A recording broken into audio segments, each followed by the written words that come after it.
Good afternoon. I am going to call the meeting of, oh, nope, let's figure out what's going on there. Okay, try again. Good afternoon. I'm going to call the meeting of the Housing and Permitting Committee to order on Tuesday, June 2nd at 2:03 p.m. Diego, please call the roll. Good afternoon. Pertolgini. Absent. Koyama Lane. Here. Novick. Absent. Green. Here. Avalos. Present. Claire, can you please read the statement of conduct? Thank you, Chair. Good afternoon and welcome to the meeting of the Housing and Permitting Committee. To testify before this committee in person or virtually, you must sign up in advance on the committee agenda at portland.gov/council/agenda/housing and permitting committee or by calling 311. Registration for virtual testimony closes 1 hour prior to the meeting. In-person testifiers must sign up before the agenda item is heard. If public testimony will be taken on an item, individuals may testify for 3 minutes unless the chair states otherwise. Your microphone will be muted when your time is over. The chair preserves order. Disruptive conduct such as shouting, refusing to conclude your testimony when your time is up, or interrupting others' testimony or committee deliberations will not be allowed. If you cause a disruption, a warning will be given. Further disruption will result in ejection from the meeting.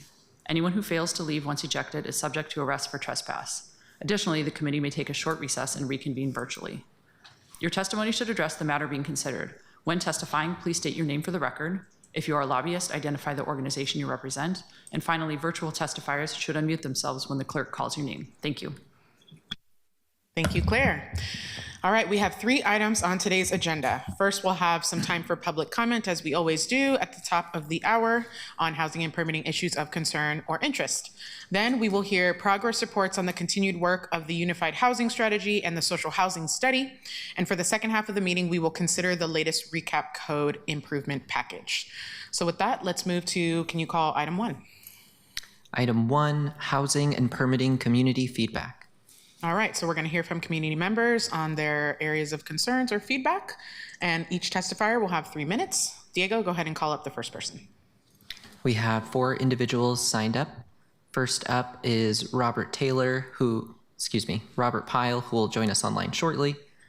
David Straub, Benjamin Gilbert, Virginia Hammond. Robert, feel free to unmute yourself and begin when you're ready.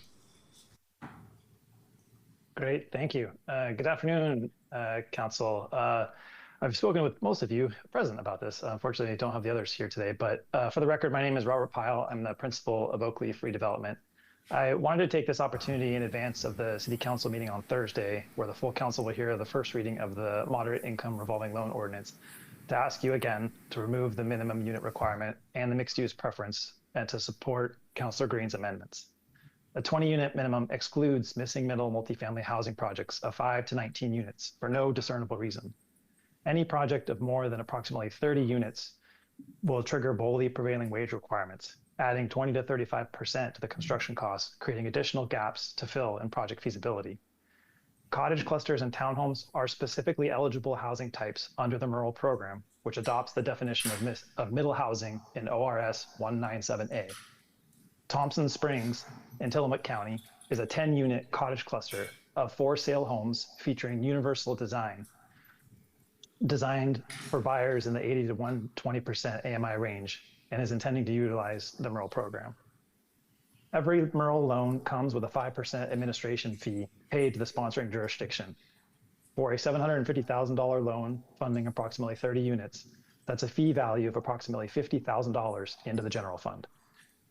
District 1 specifically has the fewest tools for these smaller infill projects, as most areas are ineligible for the multi program, which accompanies inclusionary housing requirements for projects of 20 units or more. In 2025, 1,600 units were submitted for permit. Our official city goal is 6,000 per year. I have emailed a memo to all of your offices with containing more details, but please do not limit the potential of this tool to help us close that gap even a little bit. Thank you. Thank you. Next up. Hello, my name is Benjamin Gilbert. I'm a tenant in District 4, a volunteer lobbyist for the Portland DSA, and I'm speaking on my own behalf today. I want to take this opportunity today to speak about social housing. I had the privilege of joining a group of Oregonians on a trip to Vienna to study social housing. We all went into this trip with expectations. I expected to see what I understood to be one of the most successful social housing systems in the world. However, I also knew that, like any system, there would be a myriad of complexities. I knew the stats, that 80% of the city's population were tenants, that the average rents in the city were affordable, and that 60% of the population lived in some form of social housing. All of these expectations couldn't have prepared me for the experience of actually seeing the city and speaking with its people. To be in a city where housing is not merely a commodity, but a public good was eye-opening. To walk around a city whose residents were housed and not sleeping on the street was comforting. A city where a zip code does not correlate with your income and where all residents, not just citizens, after 2 years of residency, including refugees, are eligible for social housing was incredible. I have heard explanations for why we are in a housing crisis, like overregulation and prevailing wage. But Vienna has over 98% of construction workers covered by collective bargaining agreements and a system of regulations far more thorough than what we have here. I have heard how social housing won't work here or how it is too expensive, but Vienna spends less money on housing than our metro area spends on homelessness by a lot. And we're in a country that is far more wealthy. It was eye-opening to learn that the shortest lease term in the system was 3 years, and that the Chamber for Workers and Employees, a national org that represents all workers in Austria, believed that in order to protect the rights of workers, that should be extended to 5 years. I could keep talking about the amazing work that has been done in Vienna, but I want to communicate what we can apply here in Portland. Firstly, it is crucial that we examine cost-based models for setting rent, especially in a system like the limited profit housing associations of the Austrian model. Second, we should build a strong foundation of municipally owned and operated social housing. Third, we need a strong foundation of tenants' rights that privilege the right to housing over the ability of landlords to extract wealth from tenants. And finally, we need to make sure that this social housing is for the many, not just for those who are most in need. In order for the system to have buy-in from the population and to avoid stigma, it must be free from means testing beyond the initial entrance and available to the majority of Portlanders. Thank you for your time. We have Virginia Hammond online. Virginia, feel free to unmute and begin when you're ready. My name is Virginia Hammond, and thank you for this opportunity to speak. I am a homeowner in the Collins View neighborhood in South Portland. I'm here to ask that you reconsider a planning and permitting decision and allow a creative and cost-free to the city solution that keeps developers and neighbors happy. Our family bought our home in 1952. About 50 years ago, our family and our neighbors put in and paid for clearing and graveling part of the road, Orchid Court. At the time, the road was only a line on a map covered with grass and bushes. The road left some 80 feet of the public right-of-way unmodified. Today, this stretch has big laurels, holly trees, and grass. Taking the road all the way through to the cross street, Palatine Hill Road, would require dropping down an embankment and present safety issues. There's no need for this, and it is highly unlikely the city will ever consider completing the street. While Orchid Court is on the city's maintain roster, so far the city hasn't done much. There are 4 homes on the road and none of them have street parking. There is a serious drainage issue that we have reported to the city. The drainage issue and the 1-lane width of the paving makes parking on the sides impossible. In winter, they are muddy grass, leaves, and not level. There is no street parking on this street. At the unmodified end of the street, the city has approved a 5-cottage development with no parking, 0 parking. The developer presented plans that would have cleared the rest of the public road, about 80 feet of frontage, and graveled it so that the new homeowners would have a place to park their cars. The city said no to these plans and is asking for a fee of roughly $60,000 from the developer to go into a fund that may or may not contribute to upgrading the street at some time in the future. We accept the infill density, recognizing the need for additional housing in the city. However, these new homeowners will surely need and want cars. Public transportation access is a 10-minute walk, and then it takes another 25 minutes to get downtown, a trip that takes a car about 10 minutes altogether. The closest grocery stores are a 40-minute walk. Realistically, these homes are going to have cars and will need to find some place to park them, stressing out the whole neighborhood. Please reconsider and permit the low cost and creative use of this public space so that our neighborhood can remain a nice place to live. Thank you. Once more for David Straub.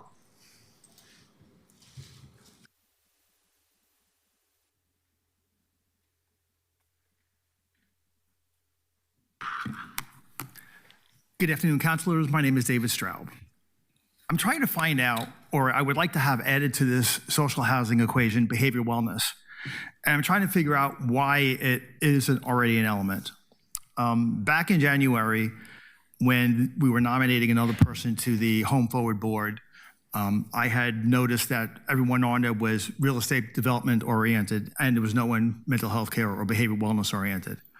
Now, I opposed the nomination. I knew it was more for just to communicate a message.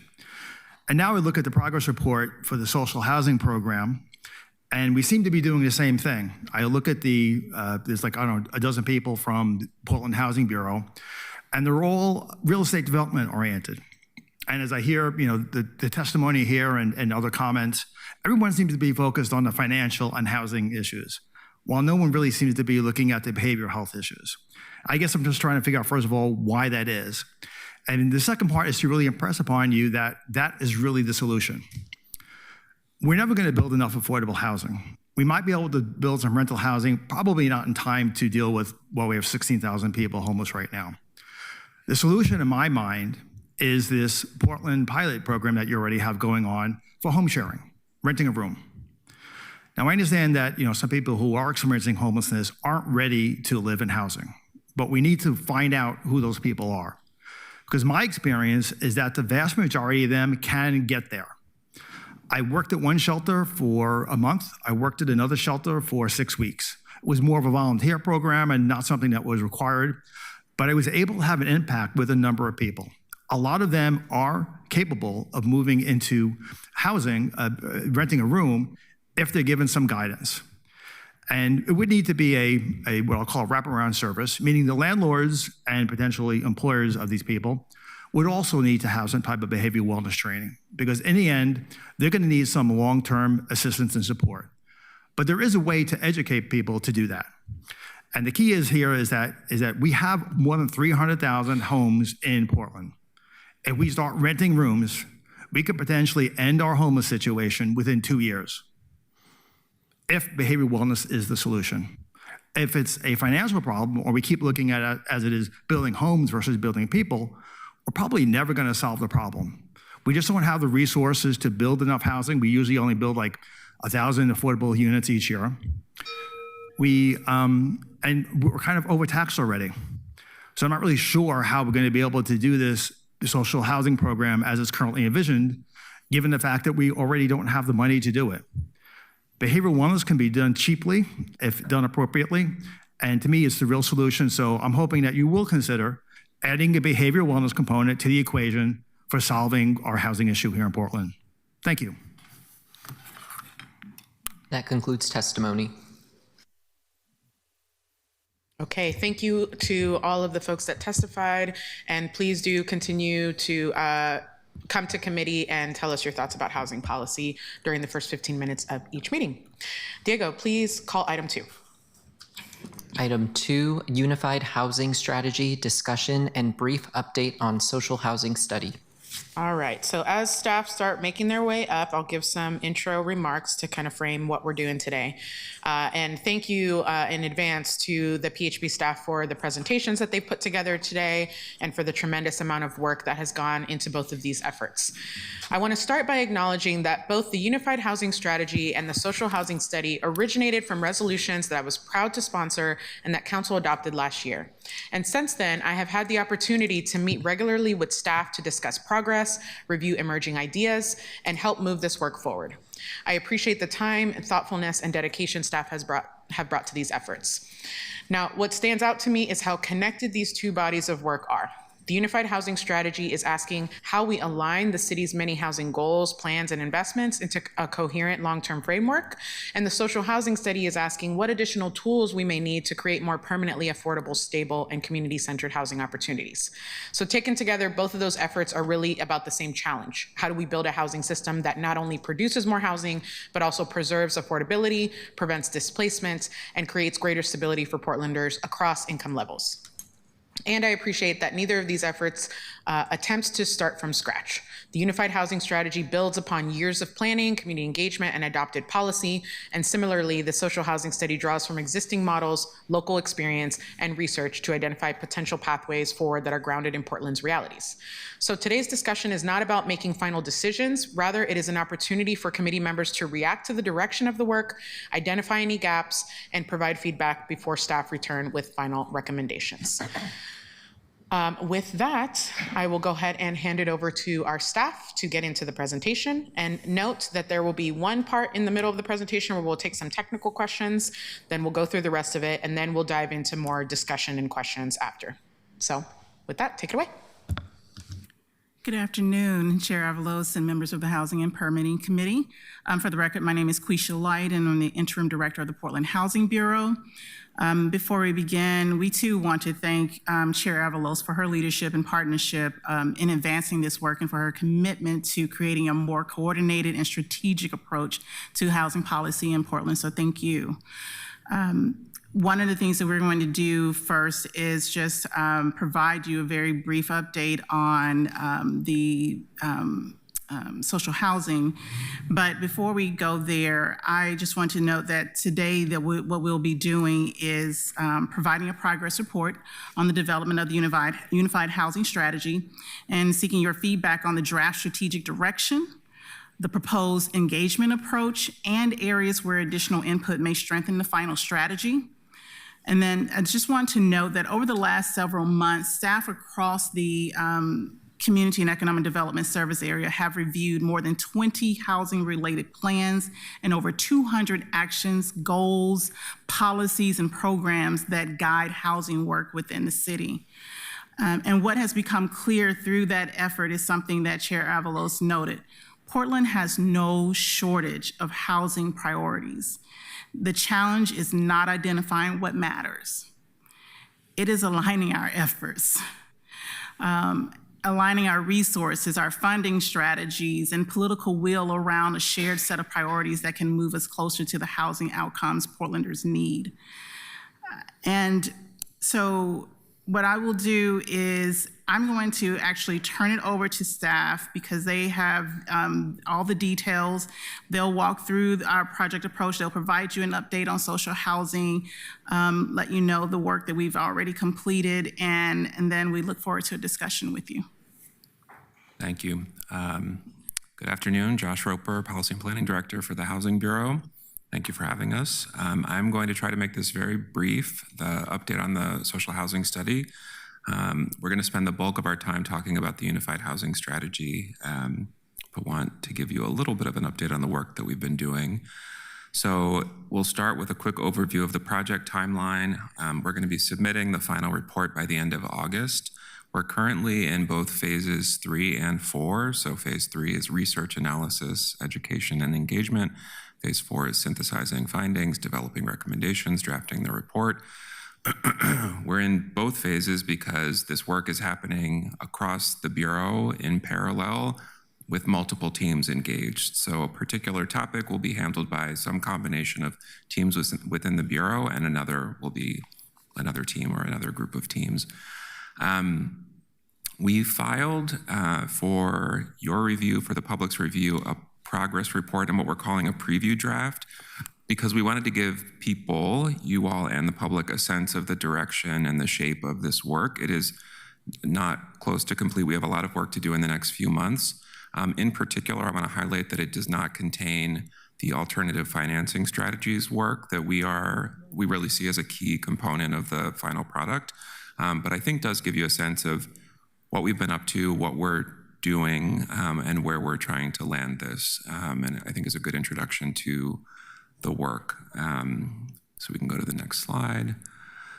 And this is just an overview of the contents of that preview draft. So some introductory information about the resolution that directed the study, the scope of the study, some background on housing affordability and stability in Portland, which we see as the key things we want to focus on in connection with the social housing work. Some research findings from a literature review and other research efforts around social housing and other alternative models. An introduction to development work and this concept of non-market housing. So this is a term that sort of encompasses alternative models that we're exploring, but also the models that we are already using in Portland. So alternative models like a cost-based model or an expansion of limited equity co-ops. But it also encompasses the LIHTC funded projects that we have done for many years. And there's a sample of preliminary recommendations, again, excluding alternative financing strategies. And when I say alternative financing strategies, that's both for multifamily rental and for alternative homeownership opportunities, the financing side of that work. So again, you'll get a sense of the direction we're going and where we are trying to land this. but it is not comprehensive and it is subject to change. And then there's a quick update on the alternative financing models work that's happening right now. Go to the next slide. And this just sort of reiterates what I just said for the record. So I think that covers it. And like I said, we'll try to spend the rest of the time on the Unified Housing Strategy. We are more than happy to hear feedback as you have time to take a look at the preview draft. Feel free to reach out to me or the team. Thank you. Sorry. You're good. Put these together backwards, sorry. Okay, so we're going to shift to the UHS, the Unified Housing Strategy. Quisha, I think, gave a... Covered most of those. Yeah. These slides here, we can move forward. Great. Next slide. Yeah, I think we can skip this one too. It's largely covered. So a little bit about the timeline and the phases of the Unified Housing Strategy. So this Unified Housing Strategy development work has occurred in 3 phases, starting in the fall of 2025. So phase 1 consisted of the assembly of the city's current housing-related commitments. We took all of those plans and strategies and we categorized them, the action items that made up those plans. And then we produced an inventory that was going to be used for the phase we're in now, phase 2. We came to committee, I don't recall exactly when, but that inventory was made public and is available for review. So phase 2, winter 2026 to spring 2026, where we are now, this consisted of reviewing the inventory with the mayor, Councilor Avalos, staff, and council and city staff. We were looking to identify overarching goals to organize this large body of planning and strategic work that had been conducted over many years, to prioritize the action items that made up those plans, to start to plan for engagement that was meant to begin in phase 3, and to work work on the production of a draft Unified Housing Strategy to figure out what the deliverable would look like. Phase 3 is going to be this summer through the winter, and that will be when we do the community engagement work, and that includes what we're calling a broad invitation to support the advancement of the city's housing goals. So figuring out how stakeholders can plug into this work and support and collaborate, which I think is an important piece of this community engagement work, will be a very important piece of the engagement work. We're going to be considering and responding to feedback that we receive in connection with that community engagement, and ultimately we'll be looking to get the Unified Housing Strategy adopted by council, and then continue the work in an implementation phase that follows. Next slide. So really briefly, a couple of slides on housing needs analysis targets. So you'll see here 2022 to 2045 forecasted targets for Central City, a little over 31,000 units, citywide over 120,000, which equates to annual average unit production to meet that target of more than 5,000. The housing unit targets are in a forecast adopted by City Council. You'll also see a 2025 to 2045 revised target. This is the product of work done by the Bureau of Planning and Sustainability. The targets have been revised down based on data that has since become available. So the Central City target under the revised targets is now nearly 23,000, and citywide is 87,750. That changes the average annual unit production to meet the target to 4,388. Next slide.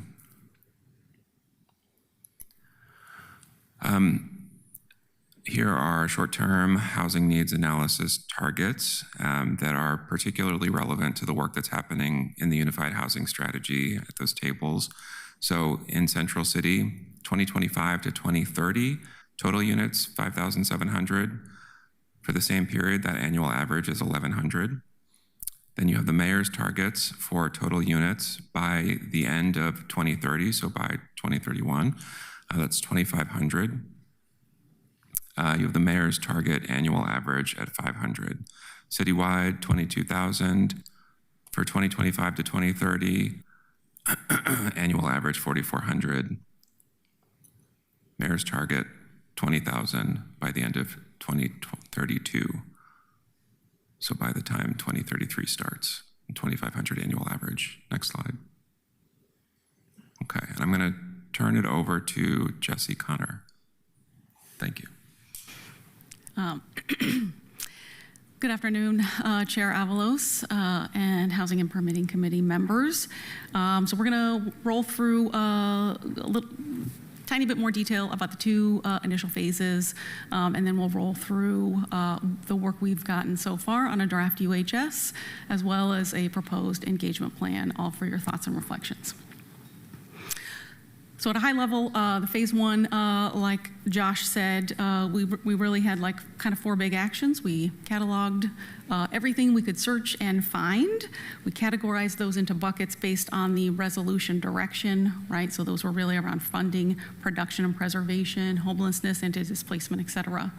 Then we analyzed those also based on direction that we found in the resolution around tenure, affordability, categories, if identified, any priority populations, where they were at with funding, and where they're located throughout the city.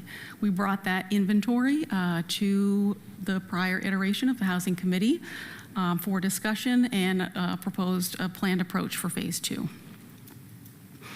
I think Director Light already covered these, but staff really dug deep, and this just kind of gives you a snapshot of the strategies and plans that we looked at and included, as well as the sort of non-city adopted plans, you know, the Metro Regional Housing Coordination Strategy, our Anti-Displacement Action Plan Foundation Report, and the Age and Disability Inclusive Neighborhood Action Plan. When we moved into phase two in the beginning of January, our first goal was to start to refine down that initial inventory. So the inventory was, that intention there was to catalog everything we can find. We started to remove items that were either duplicates, some sort of duplicated efforts, some standing city policies with little opportunity for movement or change, items with, and then, yes, I already said that part, items with limited opportunity to influence. Some of those also were things that were already far along in the legislative process, different proposals from the Bureau of Planning and Sustainability that were either already at committee or were at council. Our next step was to take that narrowed down list and build it into the 5P framework that folks were interested in phase one. The 5 Ps are produce housing, preserve housing, prevent displacement, promote equity and inclusion, and progress environmental sustainability. We took those items and participated in work groups with the mayor and Councilor Avalos and some of the SEDSA staff to really support their discussions around prioritizing that remaining list. What's really rising to the top? What's going to need a little bit of extra something or some alignment from this council and the administrative body? And we are at that place of presenting to this committee. Part of the way through that phase two process, so that last slide, that's where we had intended and planned on going at the outset in January. When we got part of the way through that process in our discussions and conversations as a work group, we realized a need to sort of shift and refocus the way that we were working things through. So we worked through refining and aligning, placing items into one of the 5P categories. We worked through the prioritization exercise with the councilor and the mayor, identifying items as either high priority, a moderate priority, or a lower priority for this particular exercise. It doesn't mean that those items don't have value or aren't already being worked on in other spaces, but we were trying to tailor it for this particular body of work. The impact of that was that we found the need to restructure the way we were thinking about our framework. So we wanted to focus on goals that centered these three key elements around production, preservation, and funding. We included in the work that you will see today for your discussion the highest priorities, the things that were really rising to the top out of those conversations, and then a way to tie in sort of the remaining elements of the 5P strategic framework are these, what we're calling right now, the getting it right, to tie those in around anti-displacement, equity and inclusion, and sustainability. And those are being seen at this moment as additional elements for achieving our outcomes associated with a particular action. So that's a bit of a lot around process to date. So I just wanted to pause to see if there's any clarifying questions about purpose, phase 1 or phase 2. Committee members, any questions at this point?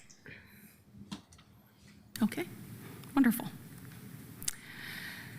Okay, so the next few slides, they're going to be a little content dense, but that is an attempt to hit the high points of what you're about to talk about and discuss, as well as making sure that we've got members of the public familiar with the way that we're sort of framing this out now. So phase 2 is really centered around 4 primary goals. Goal 1 is to produce new housing, adding 20,000 new residential units across all housing types and income levels, permitted by 2033 and built by 2035. This is our attempt to blend both the mayor's production targets, items we know from the housing needs analysis, and our housing production strategy. Goal 2 is to sustain existing housing, preserving 1,400 units of existing affordable housing by 2035. It should be noted that our intention is for the preservation goal to be additive. It is in addition to the production goal, not a subset.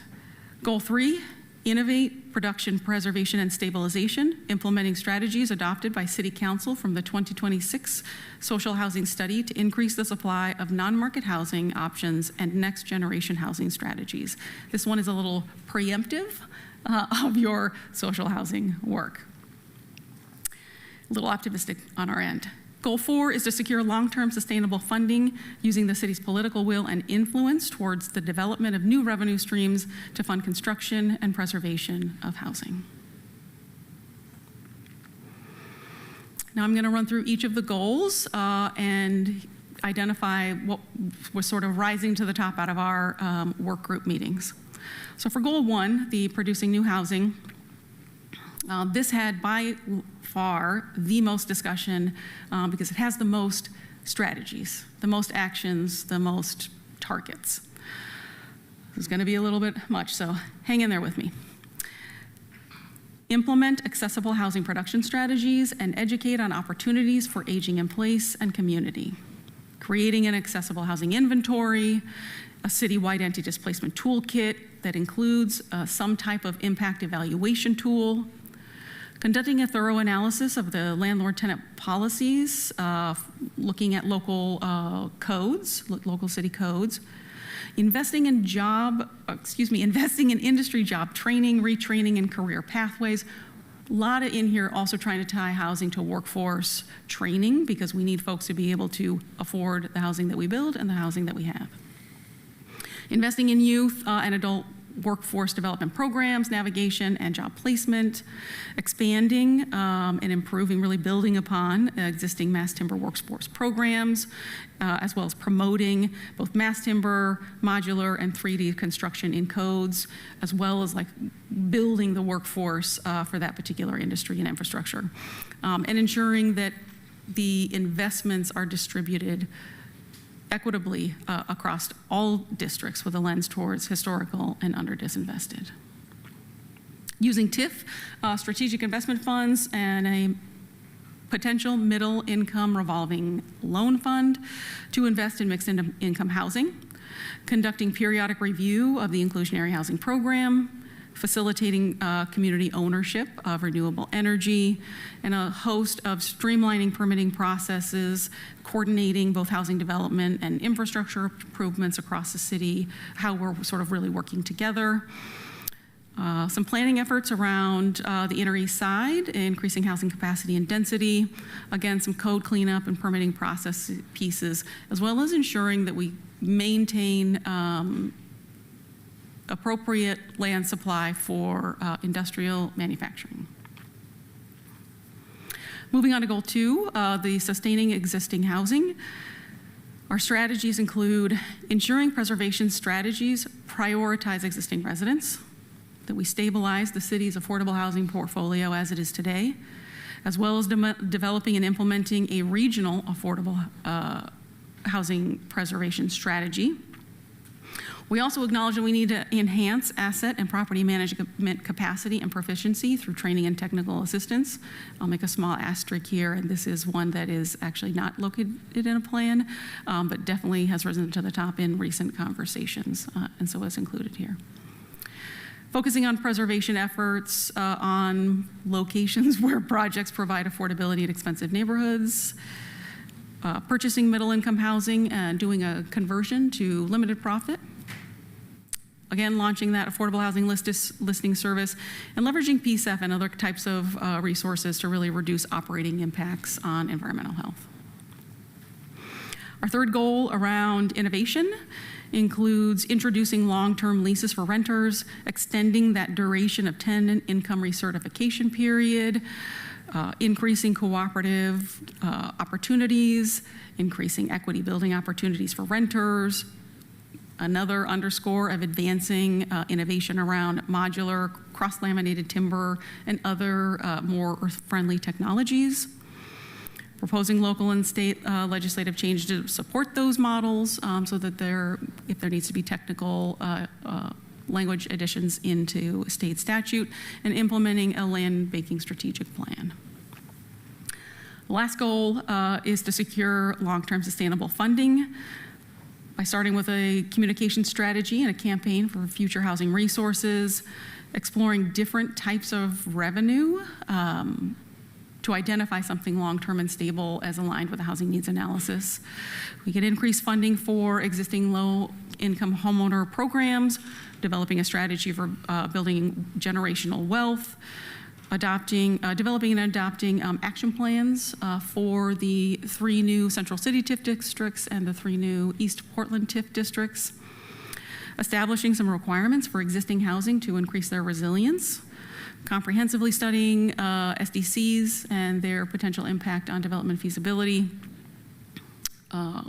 continuing to work through our infrastructure improvements program, supporting offsite improvements, potentially developing a bucket of funds for things that are triggered by individual developments, and adopting a sustainable and diverse funding model for Portland permitting and development. The next couple of slides I'm just going to hit on quickly here. These are the getting it right. This is that tie back into that 5P model. These are just extra questions that we will be asking ourselves. With this action item, are we really hitting this mark as well as maybe any unit count that we are also aiming for, right? So are we prioritizing, housing and economic stability of the existing residents? Are we preserving or enhancing the affordability? Are we creating workforce opportunities, right? Are we prioritizing modernizing existing housing infrastructure, targeting investments in construction and trade industries that are emerging? For equity and inclusion, are we really prioritizing and centering the right communities? Are we targeting areas and neighborhoods where there's the greatest difference between extremely low income and market rate rents? Are we prioritizing activities within council's direct influence, really centering those items, reducing barriers to housing production and code, and deploying funds, of course, across all of these that are aligned with their originating activity?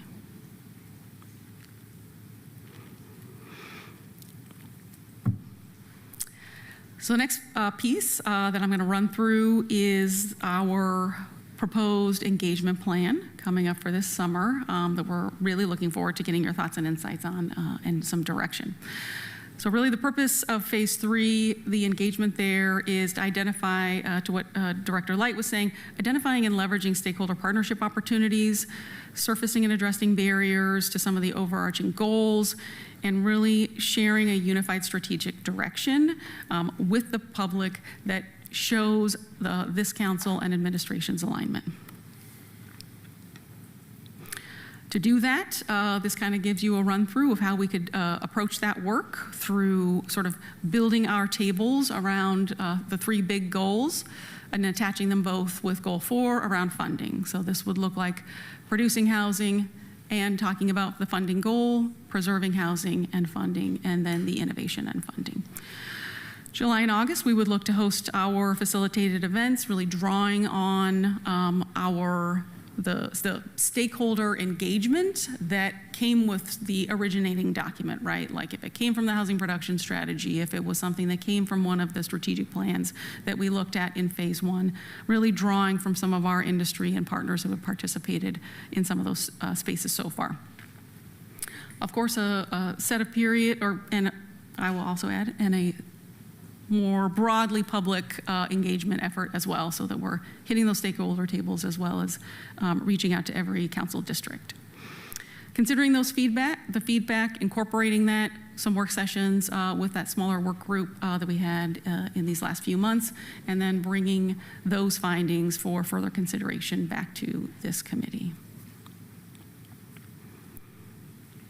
That was a lot, and I think with that, it is my turn to turn it over to Chair Avalos. Thank you so much. And yes, very dense information, but hopefully we'll just not get too marred down in the details and really bring this conversation up to the strategy. So thanks again for the presentations. As I mentioned in my opening remarks, the goal is not to make final decisions or debate specific policy recommendations. What I'm hoping that we can do today is help shape the direction of the work before it comes back to us in a more finalized form. And there are really 2 things that I'm hoping to get out of this discussion. First, I want to understand whether this committee believes we're headed in the right direction with the proposed objectives and strategic framework. Are these the right outcomes? Are we organizing the work in the right way? And are there important gaps that staff should continue exploring? And second, I want to talk about engagement. So we know that a strategy like this is only as strong as the people who help shape it. So I want to spend time thinking about who needs to be at the table, who may be missing, and how we ensure we're hearing from both stakeholders and Portlanders more broadly as this work moves forward. And I'll just put an extra note on that to say my goal in staggering the kind of engagement is that I really want all of the stakeholders, the people that are in the industries working on all aspects of the housing spectrum, to engage with this information in a way where they can offer expertise, but also plug in. This is an opportunity for us as we start shopping it around to the public to ask where can private companies, right, or organizations lean in on some of the strategies? Maybe they're already doing things that we have on our list that they can plug in. And then the second part, when we bring it back out to the general public, that's where we want to hear, what does the public want us to prioritize? So I see the engagement in those 2 phases for that reason. So with that, we are going to open up some discussion. I see we've got people in the queue, and these lovely folks will be here to answer questions as well. I think councilors might have questions, direct questions. But the opening question that I have for us is, do these objectives capture the right priorities for the city? Colleagues, I sent you guys an email yesterday with just some basic framing of questions for you guys to think about, and I will do my best to guide the discussion. Feel free to take your time to speak to whatever. You don't need to speak to the questions that I ask, but I will be prompting us throughout just to make sure we're getting what we need to get back to the Housing Bureau. So with that, we'll open it up with Councilor Green, or Vice Chair Green. Thank you, Chair Avalos. Thank you so much for the presentation and the updates. I'll speak just to the UHS for now. I think I'll get back in the queue later for some social housing study stuff. But just at a high level, I like the exposition of these 4 goals. I think starting off with goal 1, anchoring it to the housing production strategy, anchoring it to the mayor's priorities, just reminds us that whatever we're doing here needs to be not at cross purposes with sort of the executive lens and the focus of the city of Portland. We do need to add 20,000 new residential units, and we have to be reminded of that constantly, that is an urgent thing. And you know how we get there, we're gonna have to work hard to get there. But so that kind of brings me into the reason I think initially put my hand in the queue, which was just to make sure I really understand what's happening here. So all the strategies that have been sort of enumerated on here, is that sort of an enumeration of an inventory of the policies and the plans and the strategies we've already adopted in sort of scattershot form? Yes. Okay, that's really helpful. I think it's bewildering how many there are. And I don't need to tell you, you've done this exercise. And so I think it's really important for this work to focus all that. So I appreciate that was the intent here. I think just in goal 1, I'm not seeing enough foregrounding of the need to basically take a moonshot. And I know this is a inventory of existing stuff. So we're thinking about how we move forward and to do something new. I think we really should foreground a lot more of the need for us to sort of press the gas, so to speak, on updating our codes, our zoning approaches, and doing that in a multi-jurisdictional, cross-jurisdictional partnership way with the state legislature and other areas of the region, because we're not going to be able to do 20,000 units of new production if we cannot change our existing planning processes. I know we're ascribed by law to a certain degree, but like pushing that boundary and having sort of and this is a budget question for us to contemplate over the next few years, is like making sure that we are dedicating resources for BPS to have whatever team it needs to move as quickly as possible. So that way when we do things like in reset for all resolution to speed things up, it doesn't take away from other work. And it takes a lot of work and staff time to focus all this and ask the question of, is this new idea, is this new concept pulling away from the thing that we actually think we want to preserve? So, you know, things like expanding our portfolio of pre-approved designs, all sorts of ways to sort of make it as easy as possible to do development in the city of Portland, I think needs to be a thing that comes out of this document. I do want to say that I appreciate the anticipation of the social housing study results. I think it would have been a misstep to notice that there's these 2 resolutions in play and think about this in its own set of silos and then think, well, we'll deal with the social housing results as it comes out, because I know that there's already conversations that are cross-pollinating there. So kudos to that effort. I appreciate that. On goal 4, and I think I'll just leave it there for now and let my colleagues speak, is I do think that we need to secure, you know, stable funding for this work, but I maybe want to soften the new revenue streams in bold and just say just make sure that we have sustainable and dedicated revenue, because it's entirely possible we can contemplate pushing forward a policy agenda that repurposes existing revenue, or, you know, if when metro regional government's ready to kind of think about something new, we work with them to expand the language around the thing that they want to renew or float to support our work here. Just want to be really mindful that there is a certain amount of tax fatigue out there. And we do spend a lot of money on housing related stuff in this region. And if we're focused, then we're just spending that same pot of money more wisely. Is kind of how I would offer a framing. But really appreciate the update. I know a lot of your work's going into this, and the good news is we've already done a lot of work. So let's kind of bring it all together. So I'll leave it there for now. Wonderful. Thank you. Quick process note to say that we have this conversation until about 3:35. So just FYI, we might have a little bit more time as well, because we could eat in a little bit into the other item. Okay, next up, Councilor Novick. Thank you, Madam Chair. I have a question about, I think it's goal 2, sustain existing housing, preserve 1,400 units of existing affordable housing by 2035. What does that mean? Does that mean that at least 1,400 currently affordable units will still be affordable then? Or does it mean that 1,400 affordable units that we think right now are in danger of disappearing are preserved? What does it mean? So it means that over that time period, that many units should be involved in our preservation strategy of some kind of preservation strategy from the Housing Bureau, and that could be focused on physical issues with a building. It could be focused on expiring regulatory covenants that need some kind of solution to extend the affordability. There are different strategies that apply that fit under that preservation umbrella. Excuse me. But fundamentally, yes, it's about, are we avoiding the loss of affordable units from the market?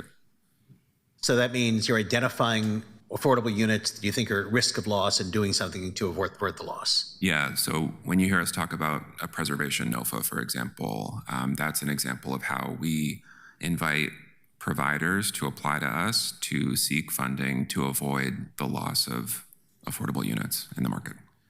Another question I have is, are we looking at other cities that have a good track record of producing housing and having housing affordable and seeing what they do? Like, I remember some years ago, Willamette Week had an article saying that Chicago and Tokyo are among the cities that do a good job of creating new housing. Are we doing that kind of scan of cities around the country and the world? Yeah, a lot of the work that's happening under the social housing study umbrella involves comparative analysis of, Portland compared to, you'll hear about Vienna a lot, but that's not the only place we're looking at. There are other examples of social housing and other examples of housing work being done well that we're comparing Portland to. You'll hear about the revolving loan fund in Montgomery County in Maryland, for example. You'll hear about Chicago and their work. You'll hear about Seattle. So, and you're looking at zoning and permitting rules and strategies in other cities as well? I know planning is the Housing Bureau to a lesser degree. It's a little bit outside of our primary scope. It's definitely outside of our primary scope. Okay, so I should be asking them that. All right. What does introduced long-term leases mean? Does that mean in city-owned affordable housing, or sort of promoting the concept in general? It could be a variety of ways. So, for example, it could be that if we're funding, this is down the road, but funding something that we've identified as a social housing project, that the funding solicitation includes requirements around how leasing works. So that could lay out how long, at a minimum, leases need to last and the circumstances under which the leases can end. It's sort of a regulatory layer that exists outside of the broad, legal layer that applies to all housing. But there are other ways to accomplish that. You could use just law, right? Local law. And there are other mechanisms that we're looking into as well. So it's pretty broad. I was pleased to see the idea of promoting mass timber, modular 3D. Are there currently laws that restrict the ability to build, that the city controls, that restrict people's ability to build cross-laminated timber housing or modular housing, et cetera? Not that I'm aware of. We've been doing some this mass timber accelerator work where we've had some firms assessing the feasibility of using mass timber for projects, but I haven't heard, at least, that the obstacles they're running into are legal. It's more of a feasibility, like a funding feasibility angle, but we can get you more on that if there's anything there. Thank you. And finally, Madam Chair, reflecting on the large number of strategies listed here, my reaction is that if we're going to go out to the public and ask for them to prioritize, we can't ask people to pick among such a long list. That we need to narrow it down and ask for people to help choose between a smaller number of things. Thank you. Thank you. I appreciate that, and I agree. And I hope that what this conversation can do is we're starting to winnow that down. All right. Next up, Councilor Portoguni. There we go. Thank you, Chair. There are definitely a lot of strategies here. I'm a little concerned that as we open up this conversation,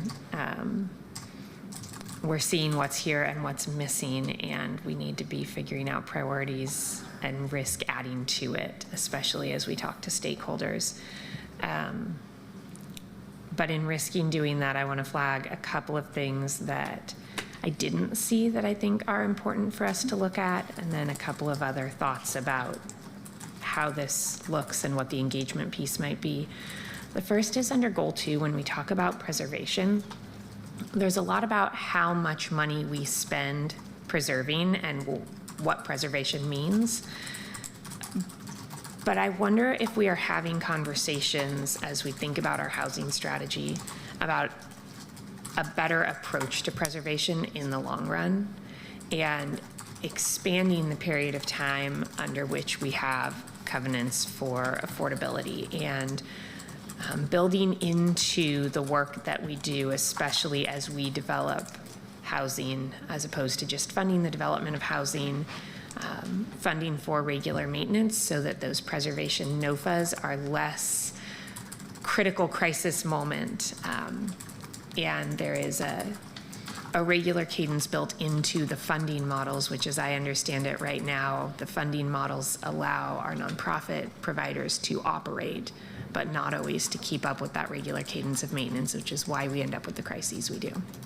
And should we be thinking more proactively about our preservation model as we look at the development of new properties or the purchase of properties that we bring into our portfolio for the first time? I also did not see anywhere on any of these lists the words family size unit. And that is incredibly concerning to me. As long as we continue to just talk about the number of units we need and not what type of housing we need, we are going to continue to have a housing crisis. We do not have space for families. We do not have space for families with more than 1 or 2 kids. We do not develop affordable housing in a way that allows for multi-generational living, because our affordable units generally require people to apply for just their insular family based on number of children and number of working parents. Multi-generational living literally breaks those covenants in many cases. And until we start to think more flexibly about how people live and who they live with and build that into our goals, not just into our conversations, we are missing the mark from my perspective. So I'm risking adding more to what is already a long list because I think that it is just not feasible for us to move forward with a set of goals and priorities that doesn't look at what we're building. I really appreciated the note to, I think it was in Goal 1, industrial land. There was a lot in Goal 1 about the construction industry and construction jobs, and we have a number of large projects in our region where we know that we will need to increase the pipeline of people into construction jobs. We also know that when the economy is struggling, the construction workforce is one of the easiest places for the public sector to infuse support to get people back into living wage jobs. But if we just rely on growth for the creation of living wage jobs, we are going to enter a cycle or continue a cycle that is just not long-term sustainable, and we know that. So I'd like to just highlight the inclusion of ensuring that our increased construction maintains space for industrial jobs, because I think we need to say that regularly and make sure it continues to be part of the work that we do. I also think as we look at our zoning and our land use and what housing looks like in our community, we need to not only think about the importance of industrial land, but also the importance of green space as a means for public health. And the fact that as we build denser and we have fewer garden apartments, fewer single family homes, fewer unit types that have green space naturally around them and denser living, we need to be more intentional about making sure that that's paired with green space to maintain the public health benefits, including cooling benefits. So I just wanted to note that as we think about the inclusion of industrial land and potentially other land types as needing to balance with our zoning that also allows for the increased housing that we need.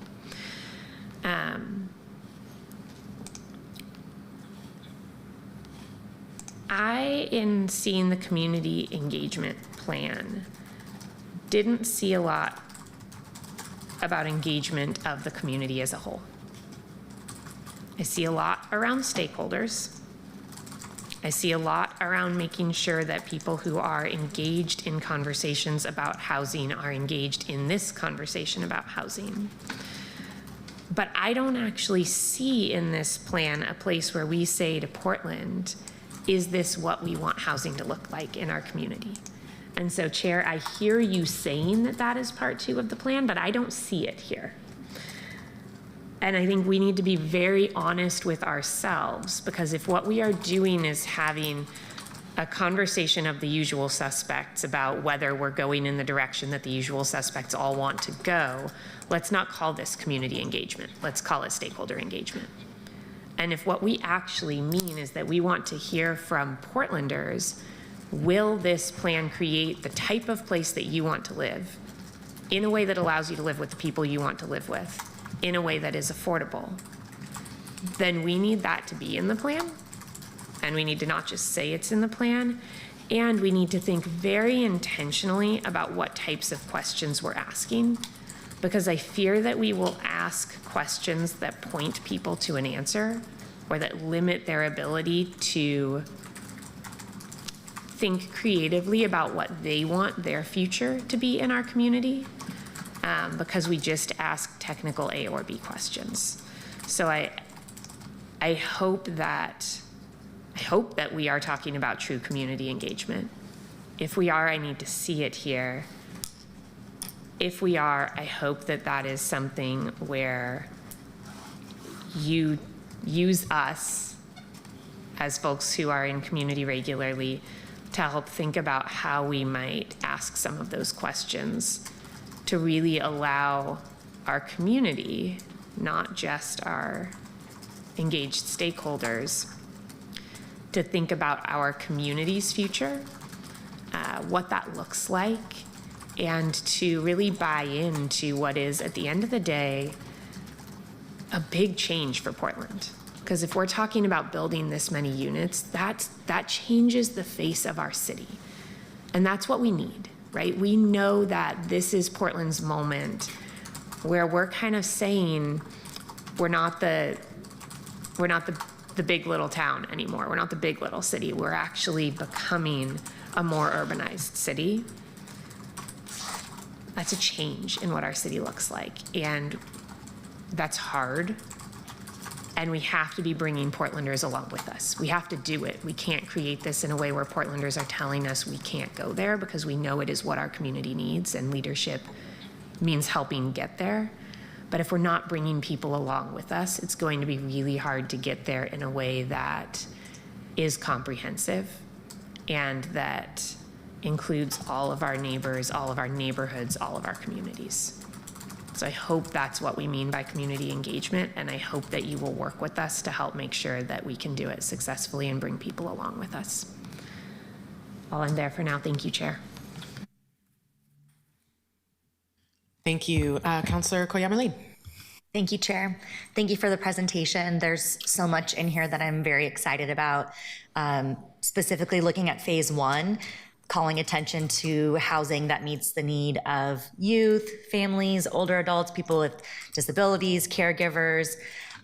We know that Portland needs to be a place that people can age in and be able to thrive. I know about a year ago, Councillor Avalos made the decision to make sure to include the Age and Disability Inclusive Neighborhoods AIDN Action Plan into the Unified Housing Strategy. Thank you for doing that, Chair. And I see it mentioned on slide 11, I believe. I'm wondering if someone can explain a little bit more about the city strategies and plans versus not city adopted but included, and the differences, and any possibilities of making that plan be one that is officially under city strategies and plans. So the difference between those two categories, Counselor, is that the city adopted ones, they've gone through the full legislative process and either been adopted by resolution or ordinance. The other three, Metro's plan is a different jurisdiction's plan, but we do, we could put them on the spot a little bit, but we do have members of Planning and Sustainability that could speak more specifically about Aiden. That's just helpful, and I will be following up. I'm excited about that. I am curious, how are we as a committee able to track which elements from the Aiden plan are being implemented, so we can know and the public can know? Are there any thoughts that anyone wants to share about that? There are a couple of ideas that we've been thinking about, perhaps around a dashboard with around the inventory, the phase one inventory, because that really is the sort of laundry list of all of the pieces in connecting those. And while Aiden may not be a council adopted plan, I do know that Planning and Sustainability made a concerted and intentional effort to incorporate elements of that body of work into parts of the housing production strategy, which is a council adopted plan. Thank you.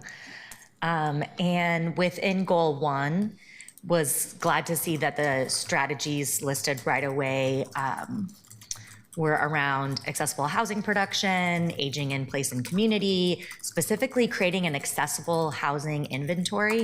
And I know my staff and I have been meeting with advocates and experts and understand that there isn't a city in Oregon yet, including Portland, that actually has knowledge of their accessible housing stock, and that there isn't a known clear method or approach yet. We don't seem to collect the information during the permitting process. So I'm wondering if anyone can speak to what's our plan to do that inventory. It's very exciting.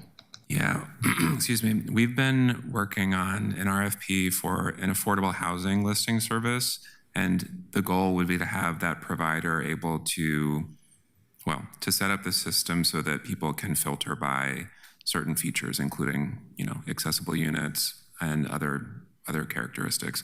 The idea is for that platform to be focused on affordable, though, right? Not the entire housing market. I'm not sure what the options for non-affordable market look like currently, but that at least is what we're trying to fill a gap with. Really exciting, and I don't have to convince any of you that we need to know what the current stock is to know how we get to where we need to be in the future. So thank you. Thank you. All right. So we are going to go back around into the stack. We'll go right to you in a second, Vice Chair Green. Let me just offer a couple more guided questions that I'd love for you all to weigh in on.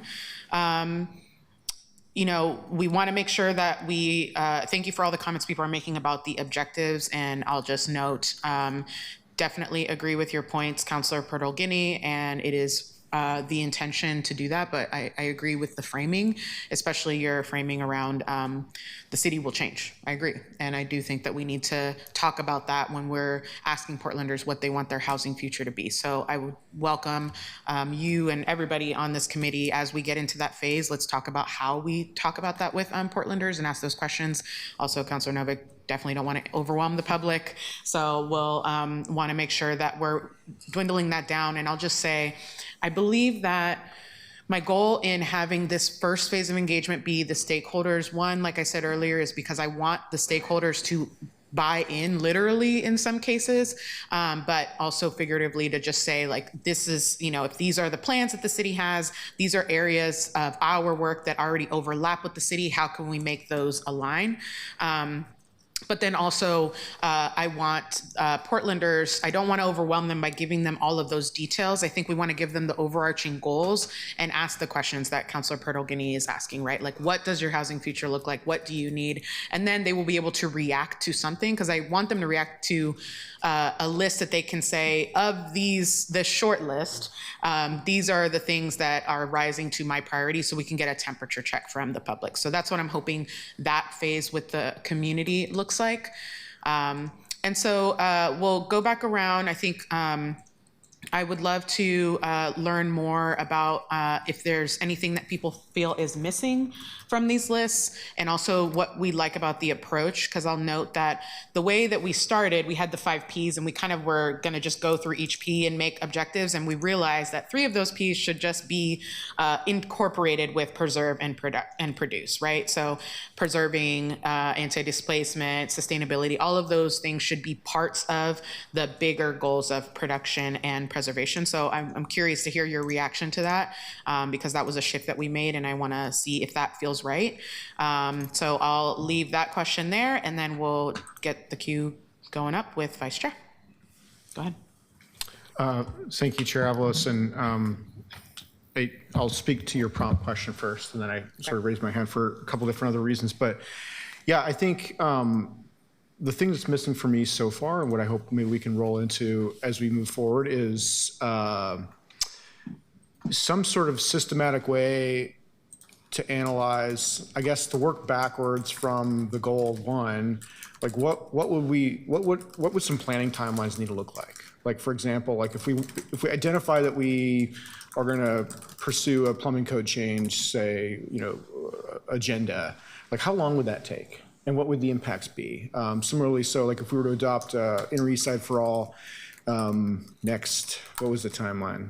Well, it'll be next year. Then how long, of course, from the time that we would adopt that, would we expect to see sort of the necessary kind of state planning goal timelines be? Like having a matrix of almost like a Gantt chart of what those timelines look like could be really helpful for not only the community, but this council, because every day that we lose is just a delayed, it just gets costlier down the road for that marginal unit of housing that's gonna be produced. And so I think it might help us raise up both just the dependencies at play here between BPS, Housing Bureau, and the rest of the city, but also just the urgency for us. So that's maybe new work here, but I do think it's crucial for unpacking this kind of like spaghetti of sort of policy strategies that's built into here.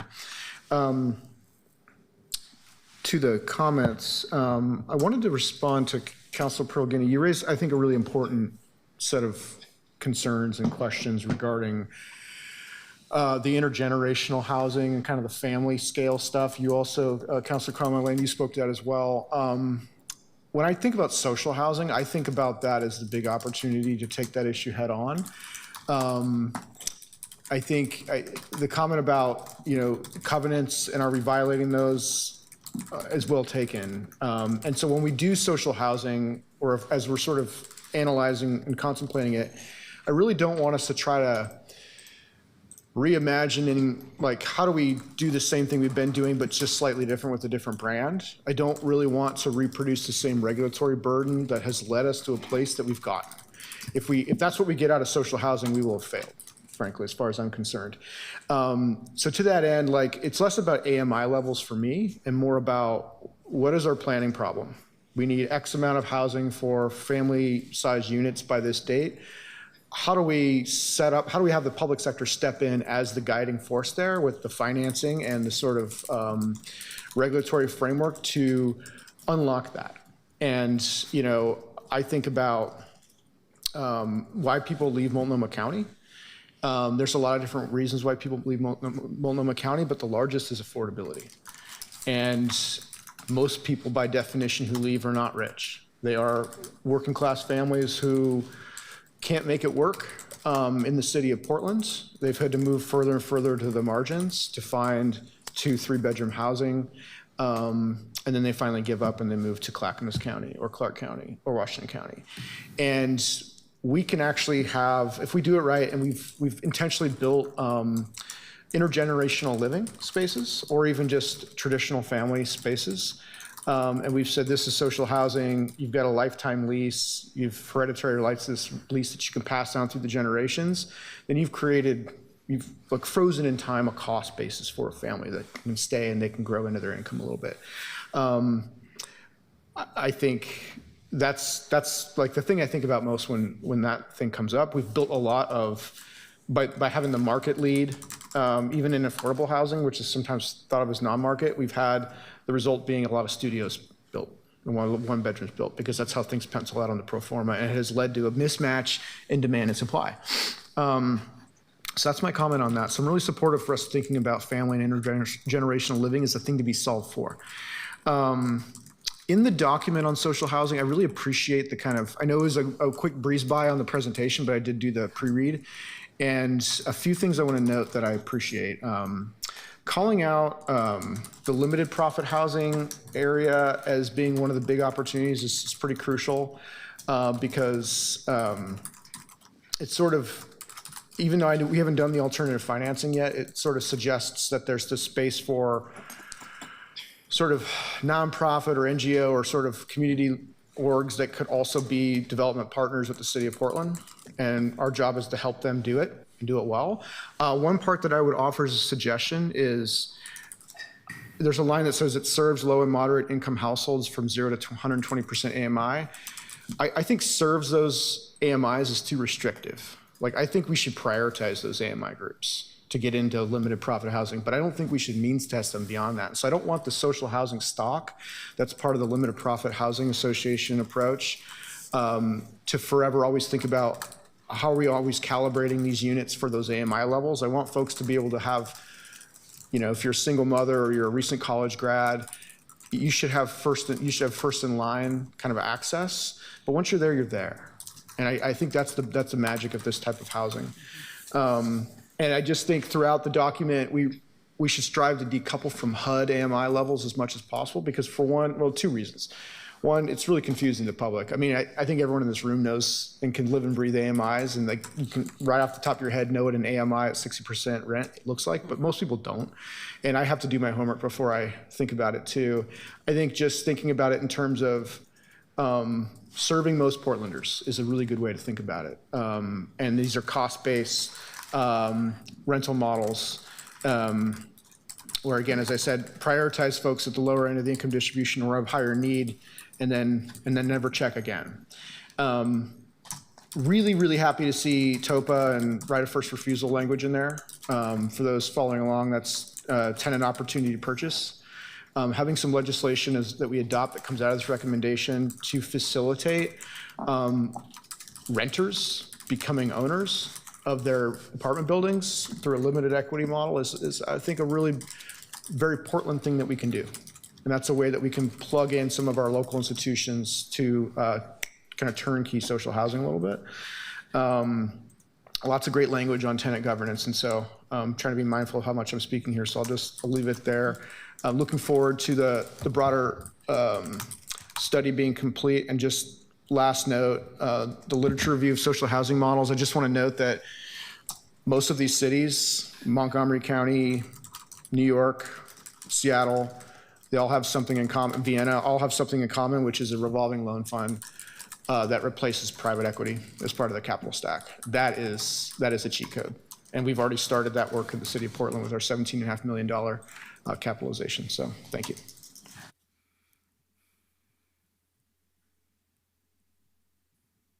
Sorry, taking notes. Okay.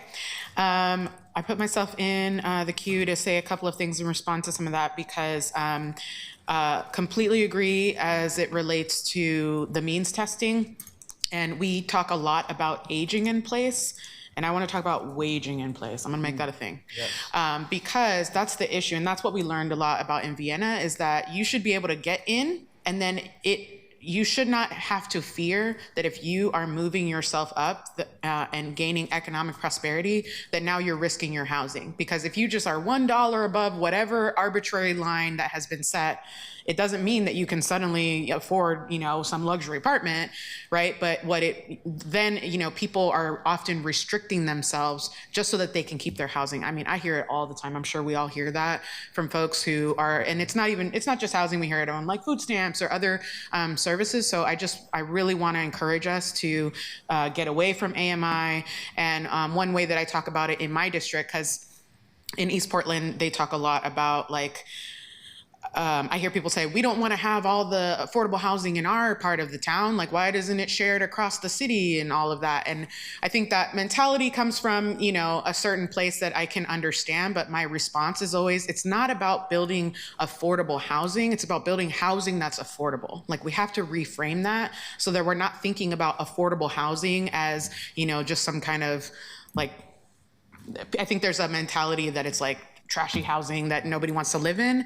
And so what I try to stress to my constituents is, do you want your neighbors to be able to afford to live here, right? If we keep getting priced out, we have the least economic flexibility in East Portland by a long shot.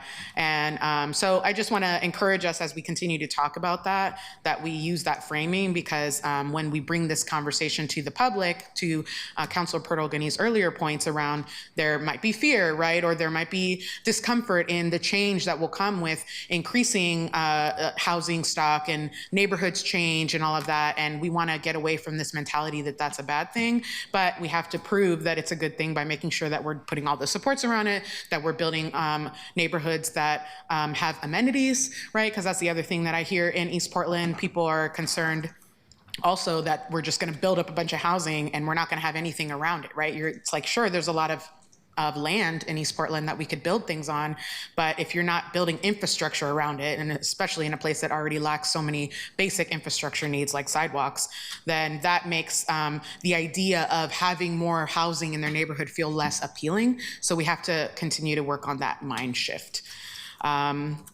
Yeah, I'll leave it at that for now. I don't see anyone else in the queue right now. Let me prompt you with a couple other questions and see if folks will get back in the queue. Hold on.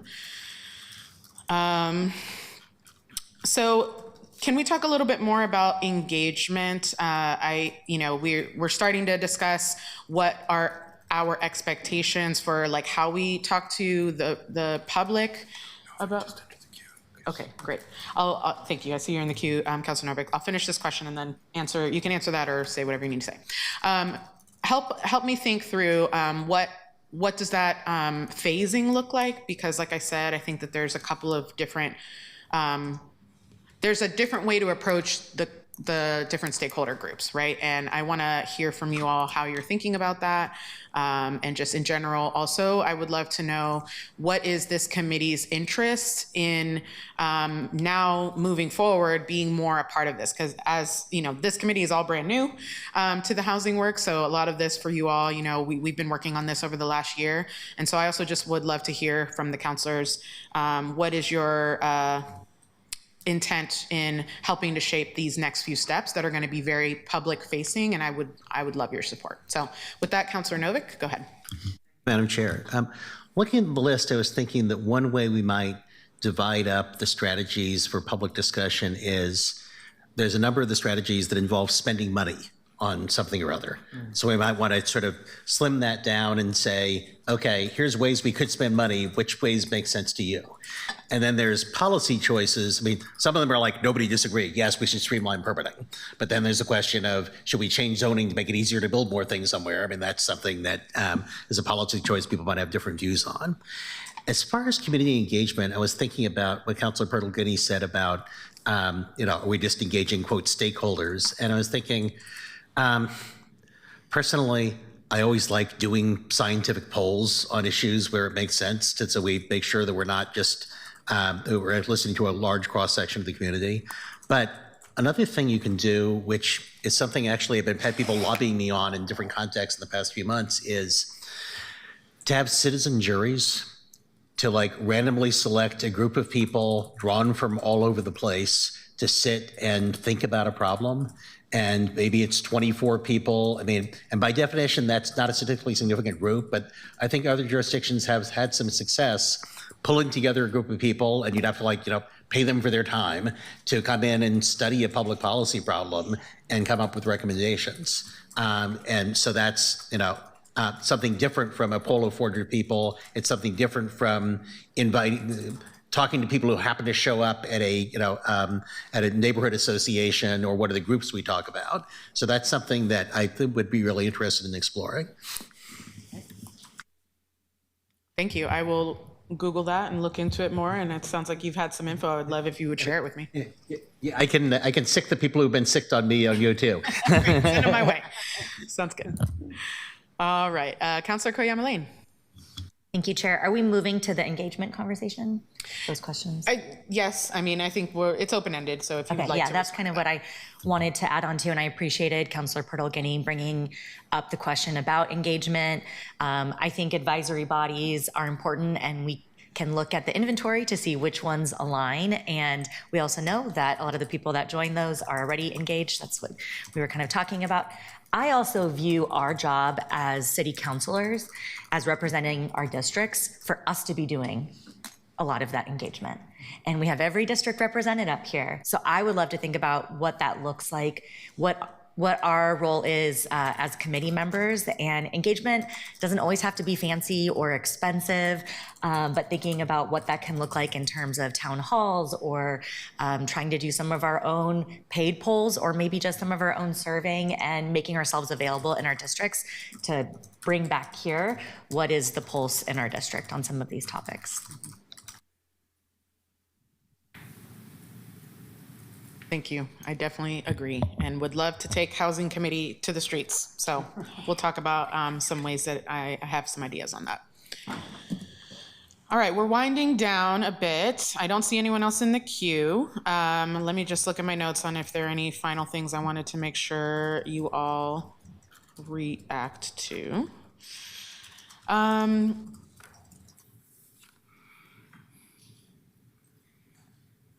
I will note that I owe Jesse a list and that I'm gonna get to you eventually, I'm sorry. The bureaus put together, because also a reminder, the Unified Housing Strategy work is not just PHB, it's all of the essentially SESDA bureaus. So we've got BPS, we've got permitting, we've got Prosper in the room, we've got Portland Solutions. So we've got all of these cross sections across the bureau, and they put together these lists of essentially the frequent flyers, right, of City Hall, people that have been engaged, are on all these committees, and they gave me this long document with all those lists, and what I've been doing is just going through them and just kind of seeing, if I recognize names, if there are people that I know in community that I don't see on those lists.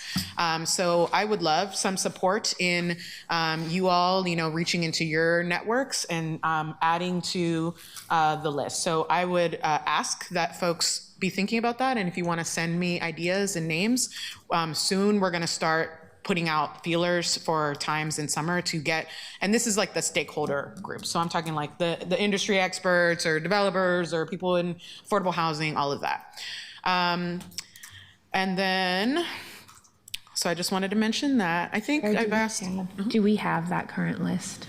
I have that list and I can send that. Okay, thank you. Yeah. Well, I think we covered quite a bit. I want to check with you all. Is there anything that you didn't hear from us that you want to make sure you ask us that you need? This has been really helpful. I don't have anything in particular. I don't know. No, I think we're all aligned and know where we're going after this. Yeah, this is good. Great, thank you so much. Thank you. Well, thank you, colleagues. The work continues. I think the next steps from here, as you saw in the timeline, we're going to be starting to do that engagement. I'll keep you posted on that. And then we're working towards what will be a final product that honestly we're still trying to shape. And so that's another area I'd love your thoughts in the coming weeks, because the whole point of this exercise is for us to, as a city, as counselors, as representatives of our districts, of our constituents, to bring together our visions meetings and make sure that we are communicating clearly to the staff what we expect out of housing policy or housing future. So that's what they're looking to from us. And I'm hoping the final product, if you will, of this will be some culmination of a direction that council is directly giving to the city about what we want them to prioritize, what we want them to work on. And then that will inform us as we enter future budget discussions when we start seeing what we want to prioritize in funding. Thank you again. This has been a very helpful conversation, and yeah, we will continue soon. So we are going to take a quick break. We're going to take a 10-minute break. Actually, let's just come back at 3:45, and then from there we'll go on to item 3, which is recap. See you at 3:45.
Colleagues and audience, we are going to get back started. Let's call item 3, please. Item 3, amend city code and improve land use regulations through the Regulatory Improvement Code Amendment Package 11, amend code titles 32 and 33. Thank you. All right, if you all want to come up while I give some intro remarks. So colleagues, before us today is Regulatory Improvement Code Amendment Package 11, or RECAP. This is part of the city's ongoing effort to maintain and improve our zoning and land use code. While these amendments may not be headline grabbing, they are important because they address the day-to-day challenges that residents, businesses, nonprofit organizations, and city staff encounter when navigating our permitting and development processes. RECAP projects are intended to identify technical corrections, clarify existing regulations, remove unnecessary barriers, and improve the overall functionality of our code. And this package includes dozens of relatively small amendments, but together they help create a more predictable, efficient, and user-friendly system. I appreciate the work of the Bureau of Planning and Sustainability and the Portland Permitting and Development staff, as well as the Planning Commission and community members who participated in reviewing this package. These types of code maintenance efforts are an important part of ensuring that our regulations continue to support housing production, economic activity, and effective service delivery while reducing confusion and administrative burden. So with that, I'll turn it over to staff. Thank you, Chair Avalos and councilors. Appreciate the introduction. For the record, my name is Eric Engstrom, Director of the Bureau of Planning and Sustainability. Staff will carry the bulk of the presentation, but I just want to say a few things before we get started. We're very happy to be bringing you Regulatory Improvement Code Package, aka RECAP number 11.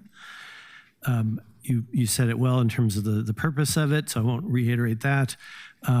Continue to improving our regulations for development is one of my top priorities as director, in partnership with other bureaus, including PBOT, PP&D, and Housing, and others. Councilor Green, I appreciate your moonshot comments earlier. That's on point to this, and agree. I'd like to ramp up that effort to include more meaningful reforms. And to that end, we will be bringing you a number of other projects to improve development regulations in the coming year-ish, including plan to further look at design review reforms, a central city-focused package, of course, the Code Alignment Project CAP 2, which is a collaboration focused on issues that cut across multiple city titles. Collectively, all this means we're going to be looking at things like parking and frontage issues, repurposing existing buildings, elements of the tree code, continued work on middle housing codes, and a lot more. Today is just a teaser at that, again, as Chair Avalos mentioned, is fairly minor things, but collectively they matter. And with that, I'll turn it over.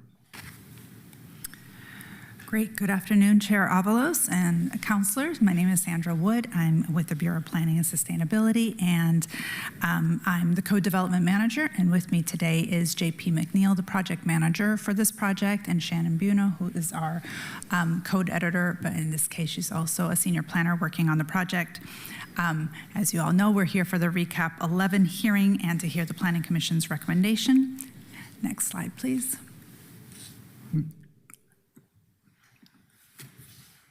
This is our agenda for our time together today. I'll provide some background on the program, its origins, and the current context. JP and Shannon will then share the proposals. Our presentation will conclude with the Planning Commission Vice Chair Lucas Pollock saying a few words about the Planning Commission's recommendations and an amendment they made.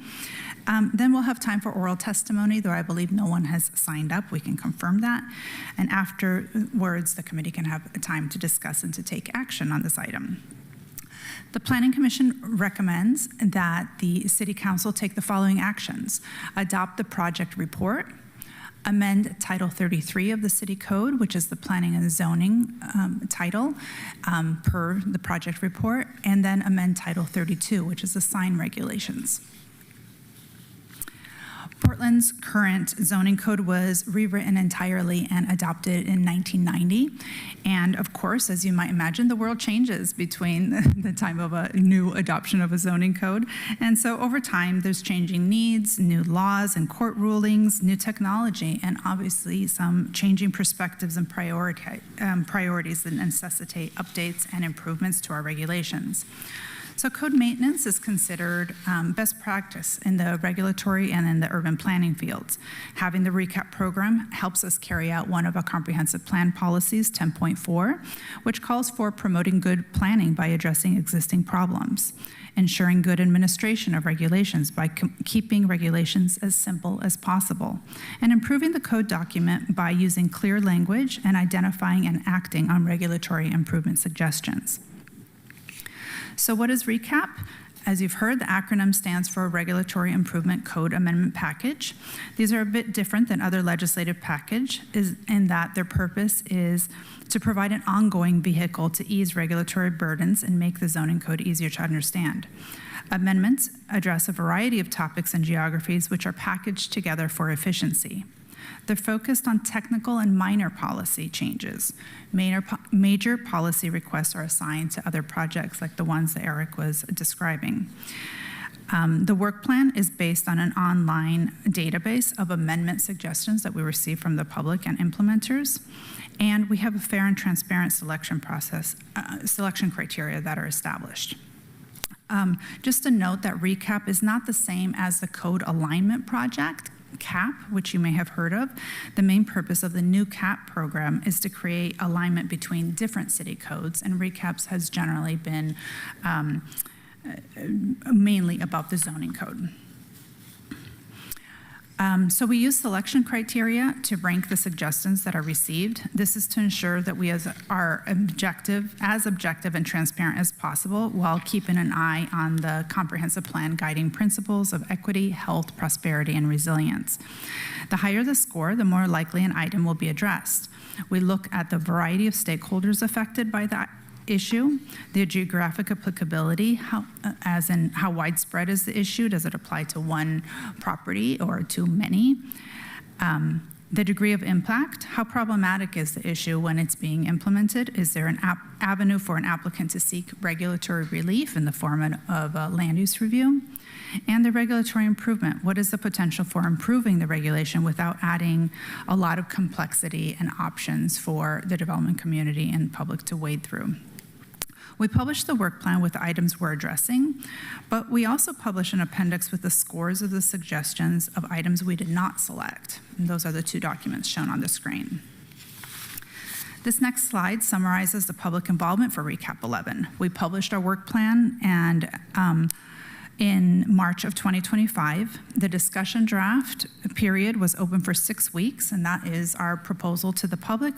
We do our public engagement, and it was open in the summer, last summer.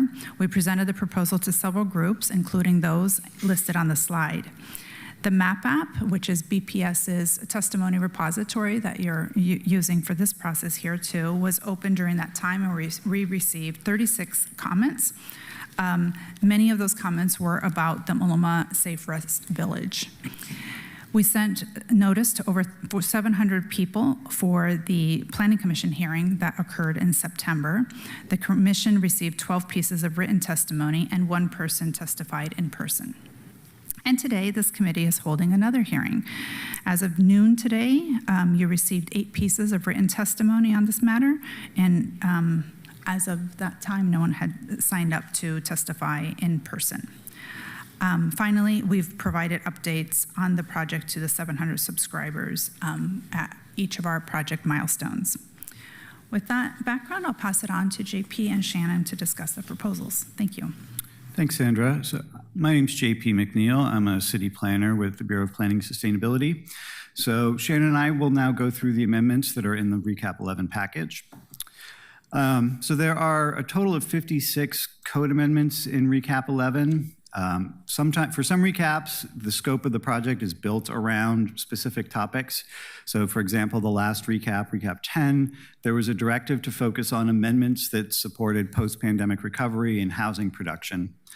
For this recap, the amendments are bundled by topics that rose to the top in the ranking process that Sandra was just talking about, and that those themes were parking and exterior areas and activities. There's also a third, more general catch-all regulatory improvement category. There are also 7 sign code amendments that were added to Recap 11 to support some work that Parks is doing, and those amendments relate to wayfinding and moving image signs at Washington Park.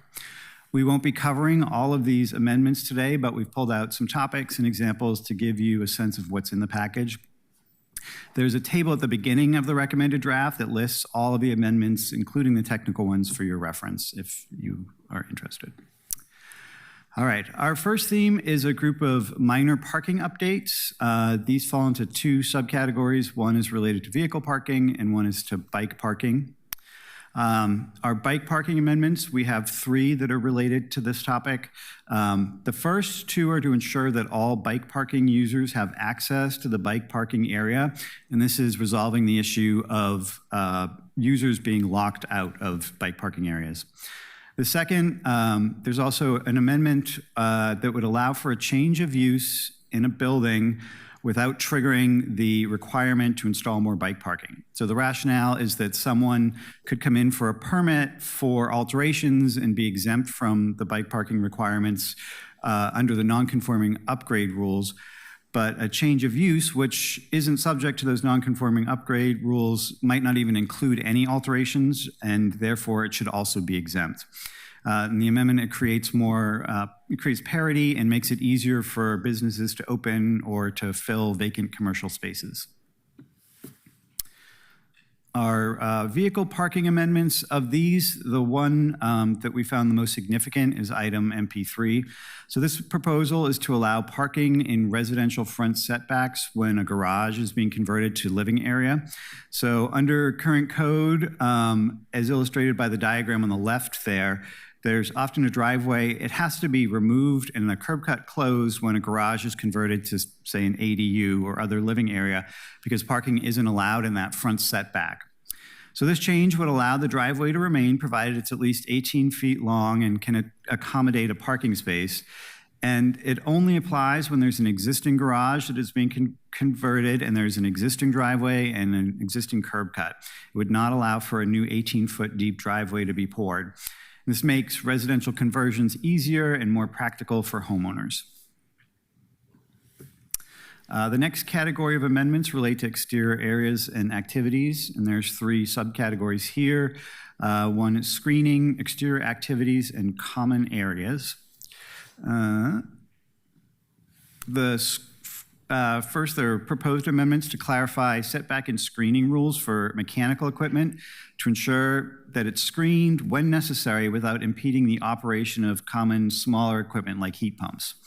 The Planning Commission amended this item to lessen the requirements for installation of mechanical equipment in single dwelling zones, but in multi-dwelling zones where larger equipment may create more impacts, screening requirements will remain with added requirement for screening from the street when it's located within a setback.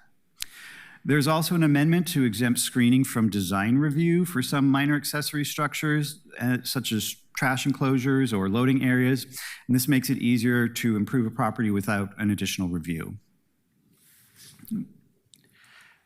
And for exterior activities, currently the code is very inconsistent on how exterior activities, so they're things that happen outside of a building but are related to the use, how those are categorized and when they're allowed. So this amendment clarifies the distinction between activities associated with uses that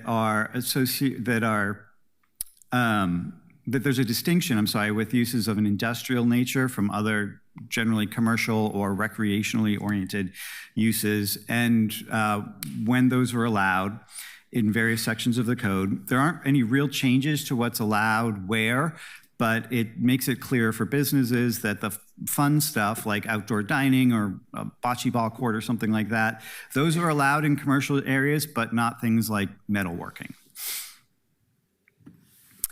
And then finally, the common areas for residential uses.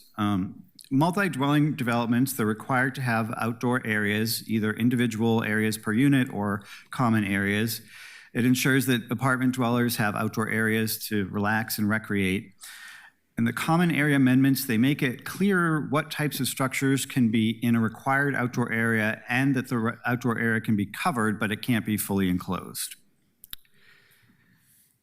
And with that, I'm going to turn it over to Shannon to take on the next batch of amendments.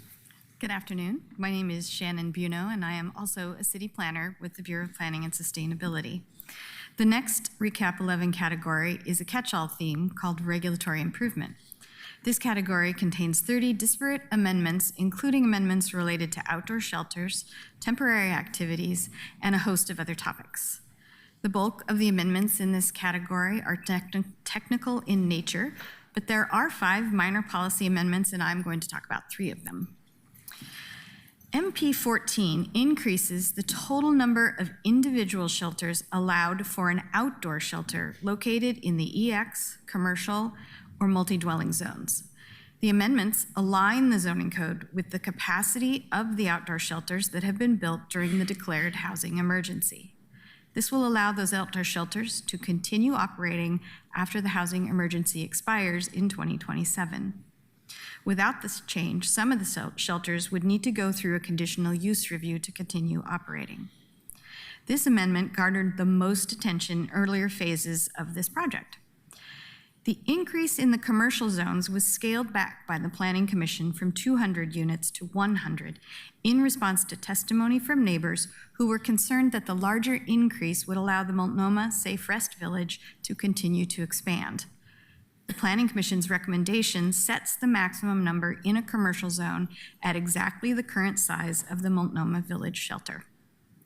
MP 14 also includes amendments that allow existing outdoor shelters located on publicly owned parcels in the general employment and industrial zones to continue operating without going through the conditional use process. The next 2 amendments are to the temporary activities chapter of the zoning code. The temporary activities chapter allows short-term deviations from the code for activities that are temporary in nature and will not adversely impact the surrounding area. The temporary rules allow short-term activities ranging from farmers markets and garage sales in residential zones to construction, staging, and commercial filming. Activities like fairs, carnivals, and other major event entertainment uses are allowed temporarily in many zones, but they are currently limited to 2 weeks at a time. However, circuses and seasonal outdoor events like the downtown holiday ice skating rink occur for more than 2 weeks and have structures that take time to install and remove. Amendment MP 15 extends the time limit for these types of temporary activities to the duration approved as part of a required Portland Fire and Rescue permit. This will make it easier for these events to operate. The temporary activities chapter also currently allows many kinds of temporary activities and structures during a natural disaster or other health and safety emergency. MP 16 clarifies that a sobering center is an allowed temporary activity during the duration of a declared shelter shortage or other health and safety emergency. Without this amendment, a conditional use review is often required, adding cost and process to establishing these important facilities. And finally, we have a few side code amendments. The overarching goal of this group of sign code amendments is to provide Portland Parks and Recreation more flexibility to install modern and informative signs in large parks such as Washington Park.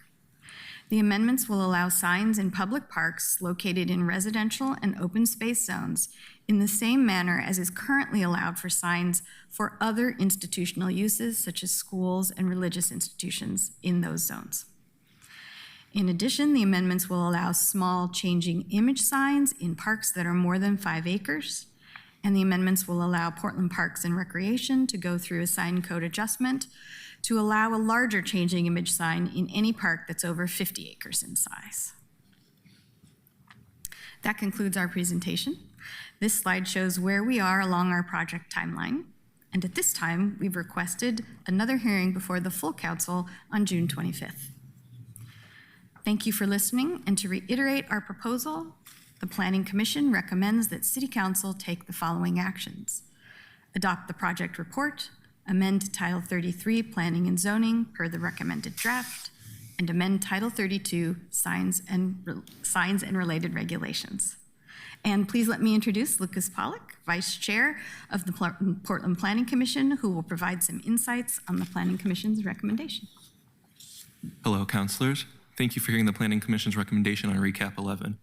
Again, my name is Lucas Pollock, and I'm the Vice Chair of the Planning Commission and the current Youth Commissioner.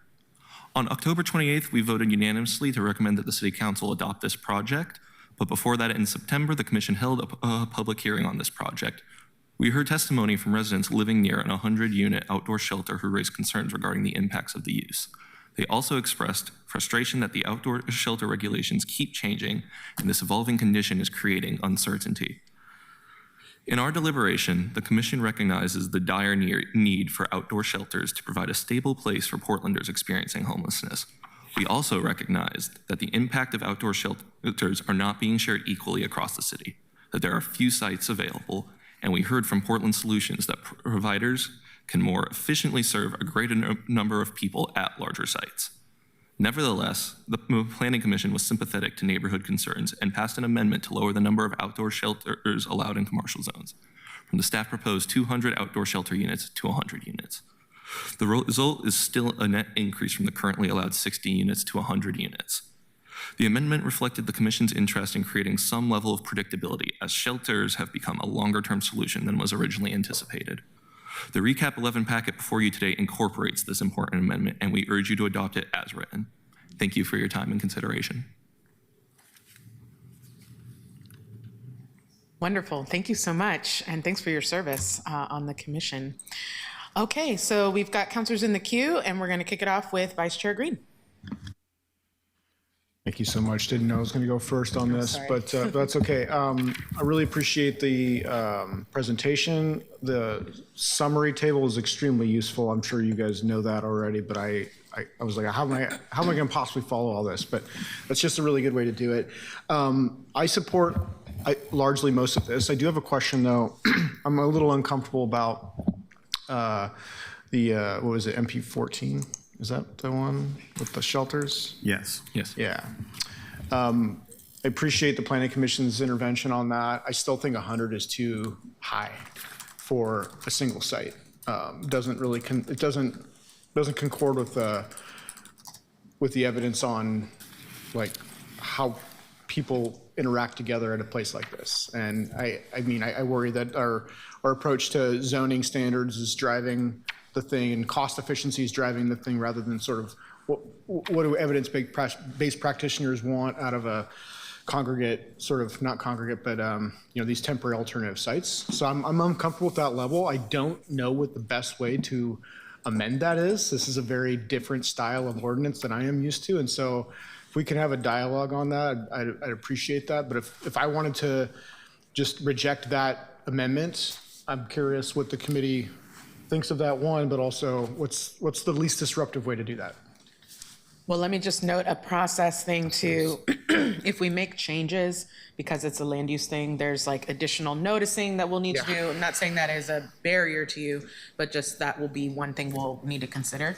That's why I'm treading lightly here, because I understand that there is that other layer, and I'm just hoping we can have that conversation. Yeah, I think definitely let's entertain the discussion and colleagues can react to that. Okay. So I guess it's an open question for anyone in the building, if you want to respond to that. Let me take a stab at that. I'm trying to digest a little bit maybe what your thinking is.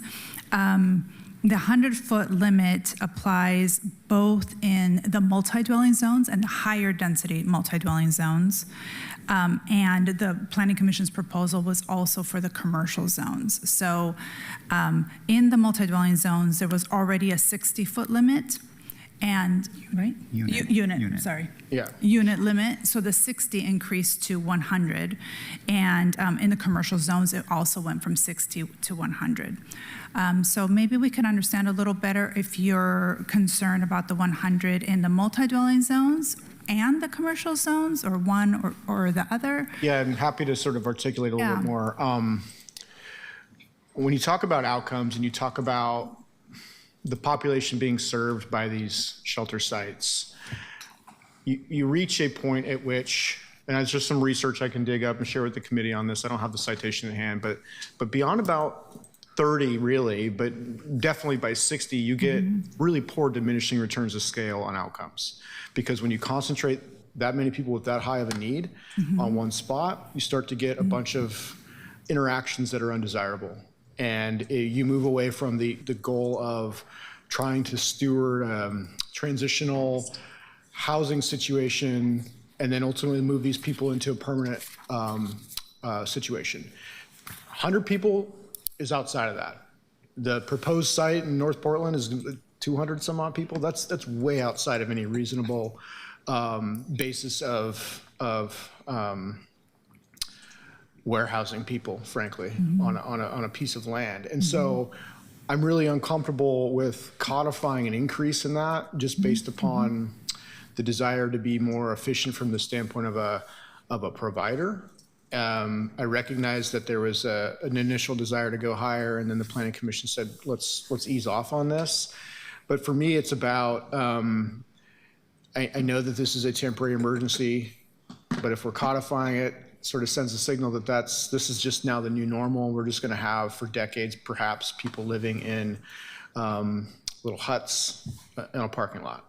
And we have not addressed the underlying problem.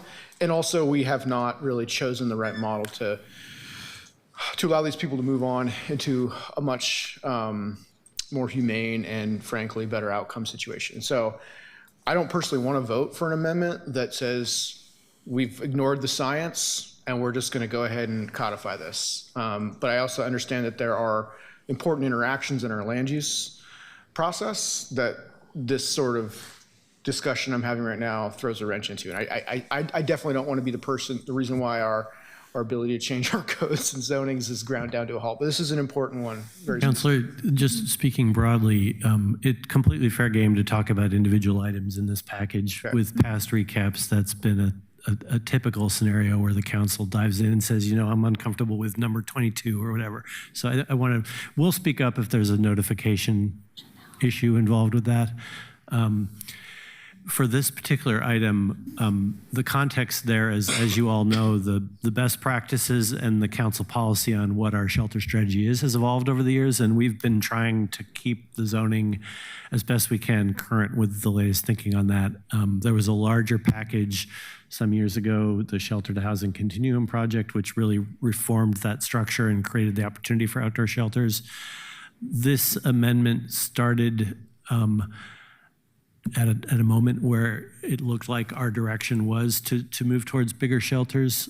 I think it's really the Planning Commission, the council's prerogative to decide what your policy is on this. So, and it might be worthy of discussion with the shelter provider folks if that's an interest of yours. We're just responding, frankly, to what the city's overall administrative direction has been with those things, and trying to make sure that the zoning code is not a barrier to the direction that the city is trying to go. I really appreciate that, Director Engstrom. That's very helpful from the process side. This is a council conversation. I'm curious what my colleagues on the committee think about my reservations with that specific item.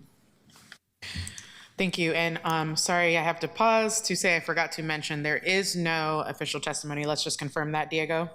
Great. Say it. No one signed up. Perfect. We jumped right in. I knew that there were no testimony, but get it on the record. Okay. I'll respond to your thoughts when I'm up. But next up, we have Councilor Novick.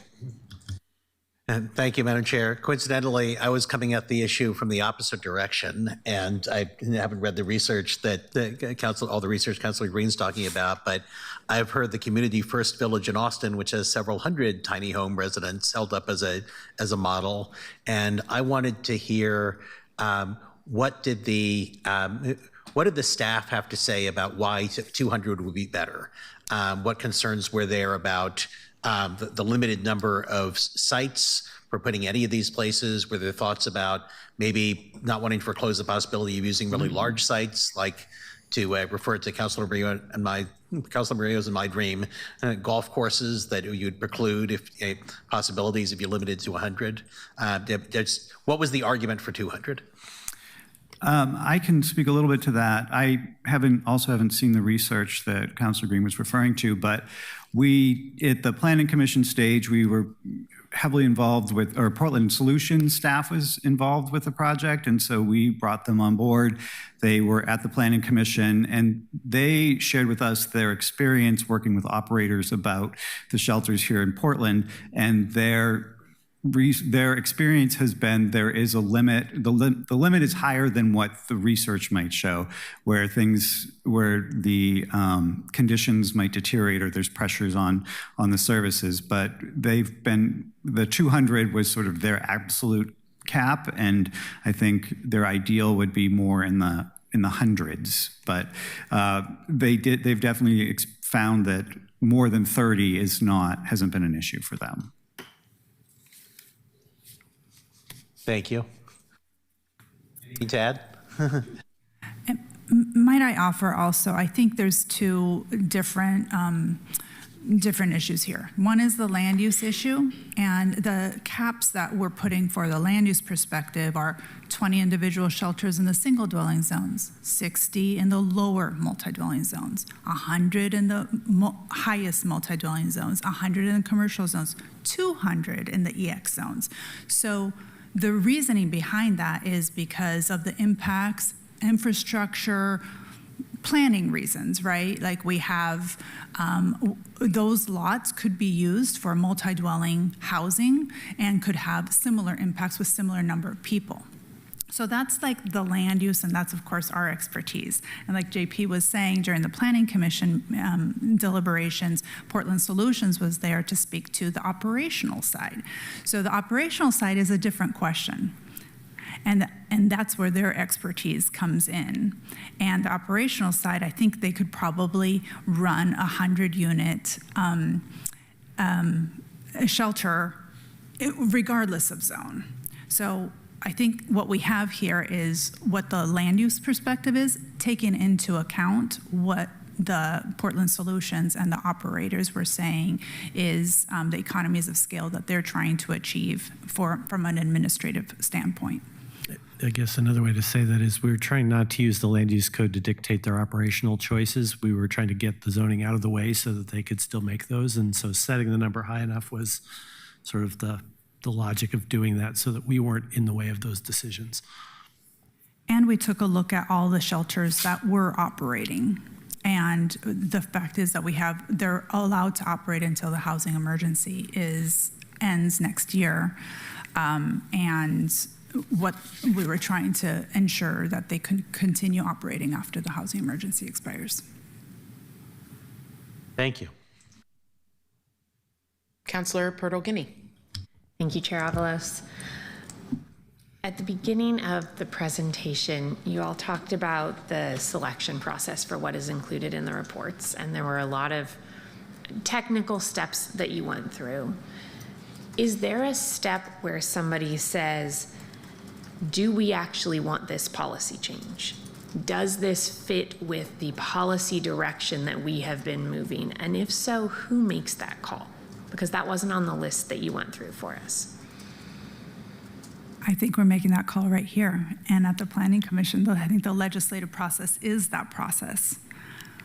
So there are not things that your staff looks at and says, we've gotten 10 complaints about this, but this was actually an intentional decision.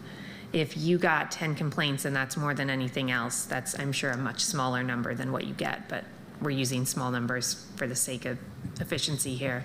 That would come to us regardless of what the policy is. For the record, Patricia Diefenbacher. Yes and a no. Well, I think we would say that overarchingly, the recap, this program is about addressing what we call technical changes or minor policy amendments. So it's a bit of a judgment call. It's not a, it's more of an art than a science. But the idea is that, again, we had been making past code changes to facilitate outdoor shelters. And this was consistent with that. And I think as Director Engstrom said, the direction at the time that we initiated this project was we were looking at fewer but larger kind of shelters. And so this was consistent with past actions and with the direction that where things were going at the time. And I think that this is a moment to have this conversation and to evaluate, is that still the case? I think overarchingly, the goal here was to contemplate that if the emergency ordinance was removed, would these shelters be able to remain? We were trying to create a regulatory environment where they could remain and operate, given that we know that these needs are going to go beyond next year. Stepping away, just and for the record, Eric Engstrom again, stepping away from this specific issue, broadly speaking, yes, the BPS management, when we're reviewing what's moving forward in the work plan, we are considering policy and existing policy and considering whether it's a minor policy or a major policy change. Okay, so that's happening at the two of your level. And to some extent, the professional planners take that into account.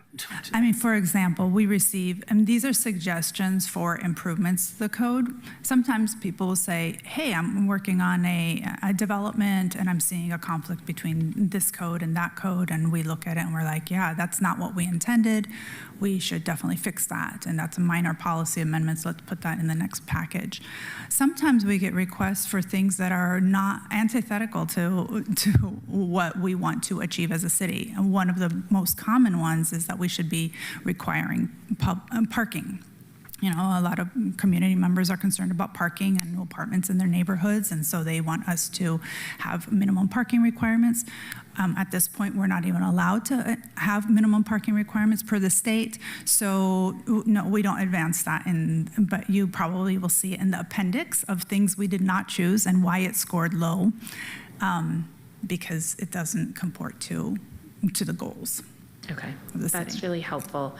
This is a long list, and so for me, understanding some of that background and the policy and political calls that are made is helpful. The way our process currently works, we have, 4 days with this before we're sitting here discussing it to read through 190-something pages of changes. So understanding what some of those decision-making processes are really helpful. Councilor Green, to your point, to the point that you raised, I don't know that I give you a yes or no on where I'm at on that today.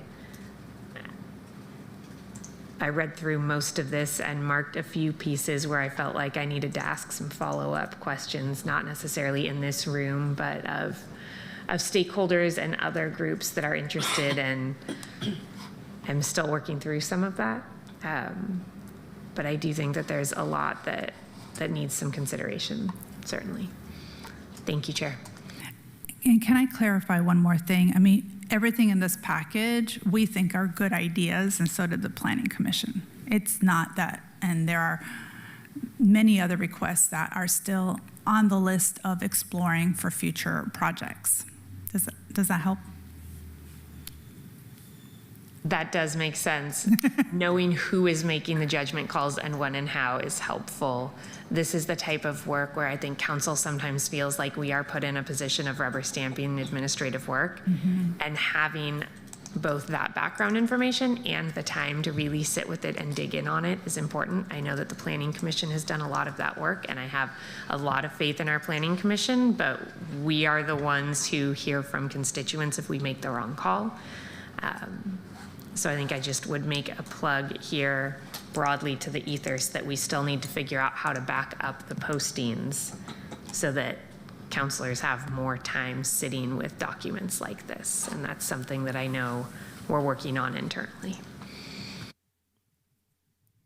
Thank you. All right, I'm up in the queue. Let me just start by appreciating this work. You know, these amendments are technical in nature, and but the work is important because it reflects the city's commitment to continuously improving how our regulations function in practice.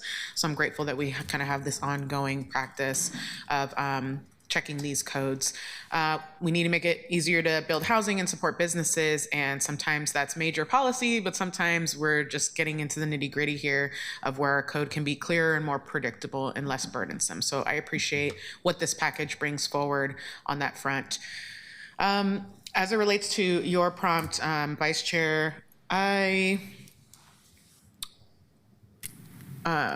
think I definitely agree in spirit, and I want to learn more about what, like, I also know that the data in general is showing that it's better to have more condensed, you know, groups of people.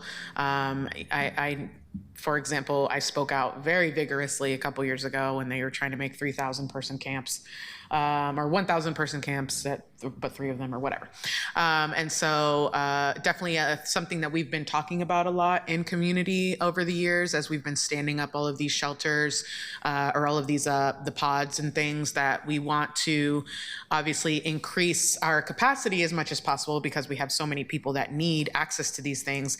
And if we're looking holistically at what it takes to facilitate, you know, these kinds of spaces, it gets really challenging for the providers. And I had this conversation with Cultivate Initiatives because the city was pushing for the Menlo Park site to increase by 50 more people, and they had expressed their concerns and shared why that would be difficult. So I'm carrying that in my mind as I'm reflecting on your question and agreeing that I've heard from community that we need to be careful about how we scale these sites. So I am definitely interested in looking into that. I would love to, I mean, I heard the logic. I would love, maybe I'll reach out to the Planning Commission to just understand a little more about how they were feeling. I know there's some planning commissioners here. If you want to react to that, I'd welcome you to. Did you want to respond to kind of y'all's thoughts on this change? Yeah, you'll have to forgive me, and I'll let staff correct me if I say anything incorrect or anything, because it has been since October. But overall, what I kind of remember being okay with the 100-unit aspect was when we talked to the people from Portland Solutions, they said that actually it kind of helps their economy of scale when they're able to access and provide services on larger sites, but that currently most sites are pretty much under the 100-unit mark and didn't really have plans to expand to, certainly not 200 units, but also not to 100 units. But I think it was kind of more establishing a precedent. You know, we're going to be dealing with outdoor shelters for a long time coming still, most likely.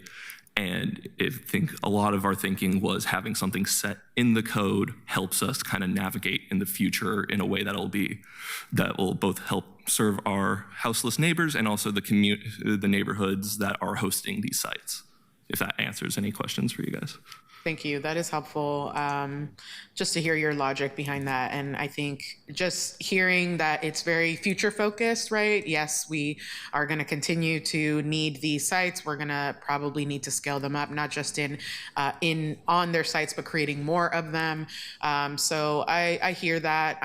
But yeah, I definitely have some reservations that Councilor Green does, and would be curious if we should talk more about what that looks like. Counselor, were you thinking that, I know there's like a bunch of process type things that we need to consider in making amendments. Is this something that you're thinking would bring to full council to propose an amendment to change, or are you going to change it here, or which one is it?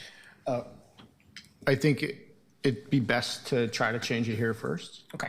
And if we have to have more conversation, we have to have more conversation. But I feel like this is probably the opportunity to do that. And what would changing it look like? Is it that we reject it entirely? Is it that we're changing the amount, or what would the change look like to you? For me, it would just be moving to reject the proposed amendments on, what is it, page 111 of the Exhibit B. Okay. Which I think it just has the red lines. So basically just undo those red lines. Okay. That's kind of how I'm thinking about it. Okay, that's good. I don't want to insert my own planning frame into this. Yeah. I don't want to change these numbers. I think that's haphazard and chaotic. I'm fine with where they're at. Okay, sounds good. I think I would lean towards supporting that effort, so I'll just put that on the record. And then the only other question I had was, I guess I just wanted to hear high level, what are, in your opinions, the most meaningful improvements that applicants, homeowners, and businesses or community orgs will experience as a result of this package? Like, as you all have been discussing this on the Planning Commission, been hearing from stakeholders, can you talk to me about what you all expect the impact to be? I think a lot of the impact we're seeing is going to kind of be more establishing a ceiling and a precedent for how we're dealing with large outdoor shelters going forward. And on top of that, from what we heard from service providers, some might be under the current 60 unit limit, but with hopes to expand under 100 units. Let me pause you. I mean in general. So not just about this one. I mean like for the whole package. Oh, for the whole package. I think this was this was what we got the most testimony on. This is what we definitely focused most of our deliberation on. I think kind of what we would benefit from during the full package is just kind of continuity, removing redundancies and making it clearer on these smaller things. We didn't hear any testimony really about, the minor parking updates or signage necessarily, but I think going forward, just having these approved in place alongside the shelter amendment will kind of just give everyone, a little clearness. A lot of complaints we get about Portland zoning code is that it's confusing and that there is some broad, kind of overlaps and redundancies. And I think this kind of helps to clean it up, make it more accessible to people. And also just curious, could you give me a flavor of like what you were hearing? Like what was it that people were saying when they were testifying as it relates to the shelter amendment?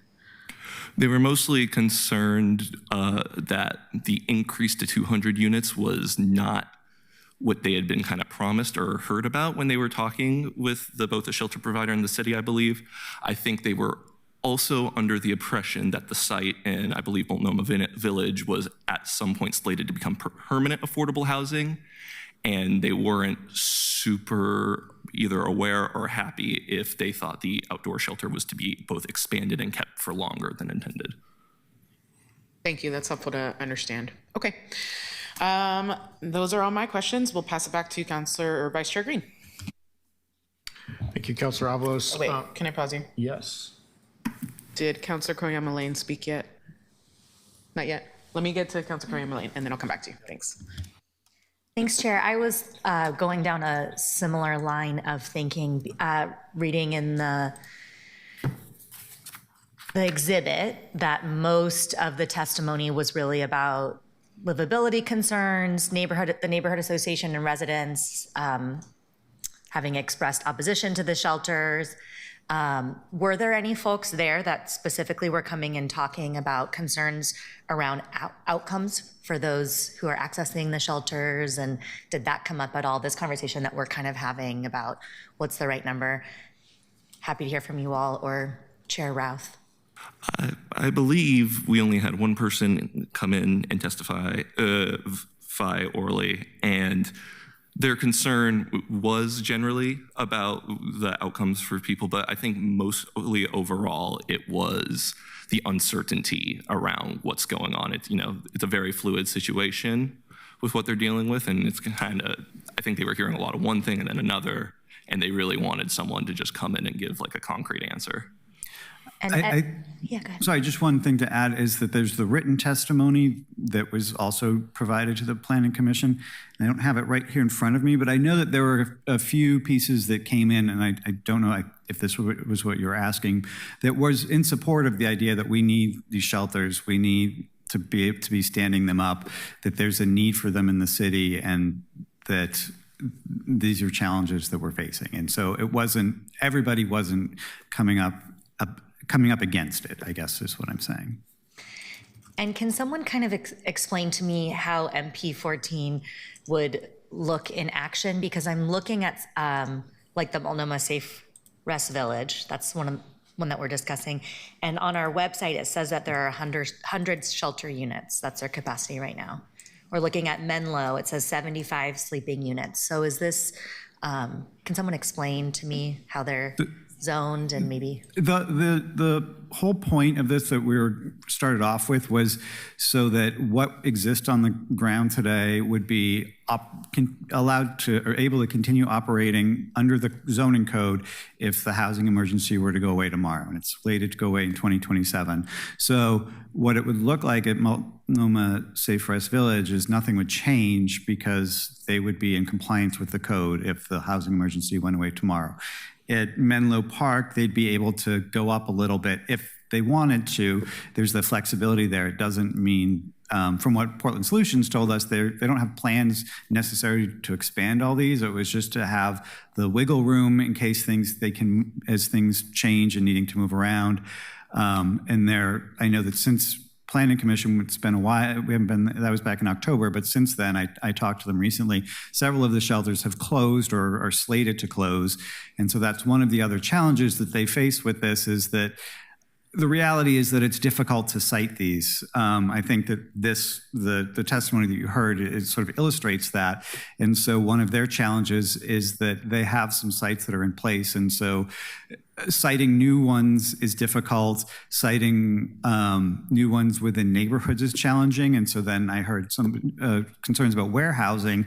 And so then that's the tension here, is that there can be in neighborhoods, and Multnomah Village doesn't seem to really like having that shelter. Or the alternative, which is kind of what's happening now, is North Portland Road, which is in an industrial area, is getting larger because other shelters are closing. And so there's a balance there. It can be big shelters out in industrial areas, which has its own problems, and then the challenges of trying to, so part of it, what I'm getting at is that the ones that are in place now, we're trying to keep there. That was a goal that was given to us. Do you know if Clinton Triangle would fall under the same? Clinton Triangle, that one is zoned EX, and so that is the only zone that would now allow up to 200. And they're already at 160. Yeah, so that one, in EX zoning is central employment, so it's generally central city located. So that was the one where the largest impact, largest footprint seemed appropriate. Chair, is it possible for me to hear Steph Routh's perspective? Are you open to kind of sharing some of the process and where you're at? Also, happy birthday last week. Okay. Hello, Chair Avalos, Vice Chair Green, and members of the committee. Happy Pride, and thank you for having me. I want to take us back. First, recap, as you've probably heard. Recap is kind of our Can you say regular, your name for the record? I'm sorry. Oh, I'm sorry. I'm Steph Routh, Chair of the Planning Commission, for the record. Sorry. Recap generally is kind of our annual housekeeping, like spring cleaning of a lot of codes. And as Sandra said, it's what filters to the top. Land use, in my experience, it's a really blunt tool. And especially the shelter amendment, I'm so glad that you are talking about it. We foresaw and hoped that you would also struggle with this, for we did as well, and we like to be in good company, so we are all in good company with each other. And that shelters particularly are a context sensitive, like the success and failure is really context sensitive. And as I said, land use is blunt. And so one question I think that we had just generally as a body is how much for this zoning process should be what we can do versus what we should do, and is what elements should be confined to a zoning or a land use conversation versus a program conversation. And so I think that one thing that we felt coming to you, and please, I'm also looking if I am speaking out of turn, but we felt that some of that was we went into the closest to a middle ground that allowed for the conditions that currently exist on the ground, such as Multnomah, while still pulling us into what the limits of a shelter that would be too far. And we did feel that 200 was much too far. Was 100 the correct answer? I'm not entirely sure, honestly. Like I continue to struggle with that decision, and I think most people would. That was probably a non-answer. No, this is all really helpful. Okay. Thank you, and thank you everyone for your patience. And I am grateful that you all did the work. It sounds like there was maybe a move for there to be an expansion. This is more being able to make sure things could stay where they're at if needed. Thanks. Thank you. All right, Vice Chair Green, you are going to, you're up next, but do you mind if I ask the question, because I know you were going to do, so that we can get that clarified? So staff, we just want to understand, can the committee vote on Councilor Green's amendment that he's going to propose in a moment without further notice or Measure 56 notice and the opportunity for public testimony? Yes, so we will be able to discuss an amendment here, pass it, and then then we can move this on to full council? Yes, I don't think, I'm trying to think. Definitely not a Measure 56 notice. And when you're moving on to full council, then the public will have an opportunity to testify at the full council. So that would be good. We'll want to publish it in some way so that they know what the amendment was that passed today. Right? I'll just add, I mean, typically, if a provision, an amendment is not expanding or making less restrictive, in this case, it'd be making it more restrictive by reducing the number that was proposed, that kind of falls within the umbrella of what we studied and how, what we engaged people on in outreach. So that's typically something that can be done without triggering kind of all other requirements for noticing and further outreach. Right. And as we understand it, the amendment would be basically to strike the whole minor policy 14, which means everything would go back to the current code. And so it wouldn't be more restrictive. If you were to go beyond that and make it more restrictive, then we would. Keeping the current code does not require notice. Than what was proposed. Than what is current. Right. What did you say? That's true. Yeah. And it's not more restrictive than what is currently on the books. Yeah. If you wanted to put something on, if you wanted to make an amendment that makes it more strict than what's currently in the zoning code, then we would need to notify the property owners. Okay, sounds good. Well then, Vice Chair, go ahead. Thank you, Chair Avalos. And just for everyone's edification, I emailed every member of this committee the report that I had in my brain. I've made it available to the clerk as well, so we can have that for posterity. But it is a PSU study commissioned by the Portland State University Homelessness Research and Action Collaborative. It was funded by a Meyer Memorial Trust grant. Anyway, they did an analysis based upon, I think, a total of about 3,000 survey respondents for folks who live in these villages, live near the villages, and then a randomized sample of Portlanders. And they found, and this is on page 181 of this. There's only 138, that's what I was about to ask. Okay, well, Which page is it on? It's the page 92 of the PDF, but it's 181 of the actual. Thank you. Sorry. It's page 91 of the PDF, sorry. Okay. It poses the question based upon their analysis on how many villagers, and they say that overwhelmingly when they speak to this broad cross-section of people, the ideal village size is somewhere between 25 and 30, and I know that's decidedly smaller than what the kind of current model is, but this is a very different model, and this is the model that I think is where the city should strive to go towards in the future. And the key piece here is this is a level, maybe 60 is the upper bound. That's Dignity Village, by the way, it has about 60 residents. That's the upper bound at which there's a seemingly stable balance of community relationships there, where villagers are not disruptive to their neighbors, that are also not disruptive with each other, and so on and so forth. And so it's for that reason that I would move to strike the changes on page 111 of Exhibit B, essentially just rejecting MP 14. And I would look for a second. I will second that. And is that, clerk folks, is that the right language, or do we need to? If I may state it for the record, the proposed amendment would be to remove amendments to Chapter 33.285, short-term mass and outdoor shelters, specifically Code Section 33.285.040, use regulations, which is page 11, Exhibit B. 111, sorry. Yeah, and it's just, there are tracked changes on this site, in this document, and the intent is to revert to the original pre-amended language. Thank you. May I clarify, just so we're talking about page 111 and 113, correct? It goes on. Correct. And we're talking about all of section 33.285.040. Yeah, my intent is to just reject MP 14. So it's not any specific zone, it's all of the changes per any of the zones, Yeah, I do right? not want to Yeah. raise the capacity. Okay. One other consequence of that is that it's how the employment zones and industrial zones are treated a little differently, because a conditional use review is required in those zones. And so this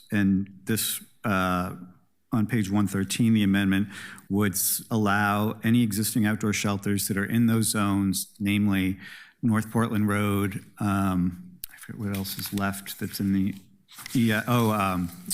Clinton Triangle. Dignity Village. In Dignity Village, to continue operating without a conditional use. And so without this, when the emergency goes away, they'll have to come in for a conditional use review, which opens it up to discretion and public comment. So that is just to be aware that that's also a consequence of striking the whole thing.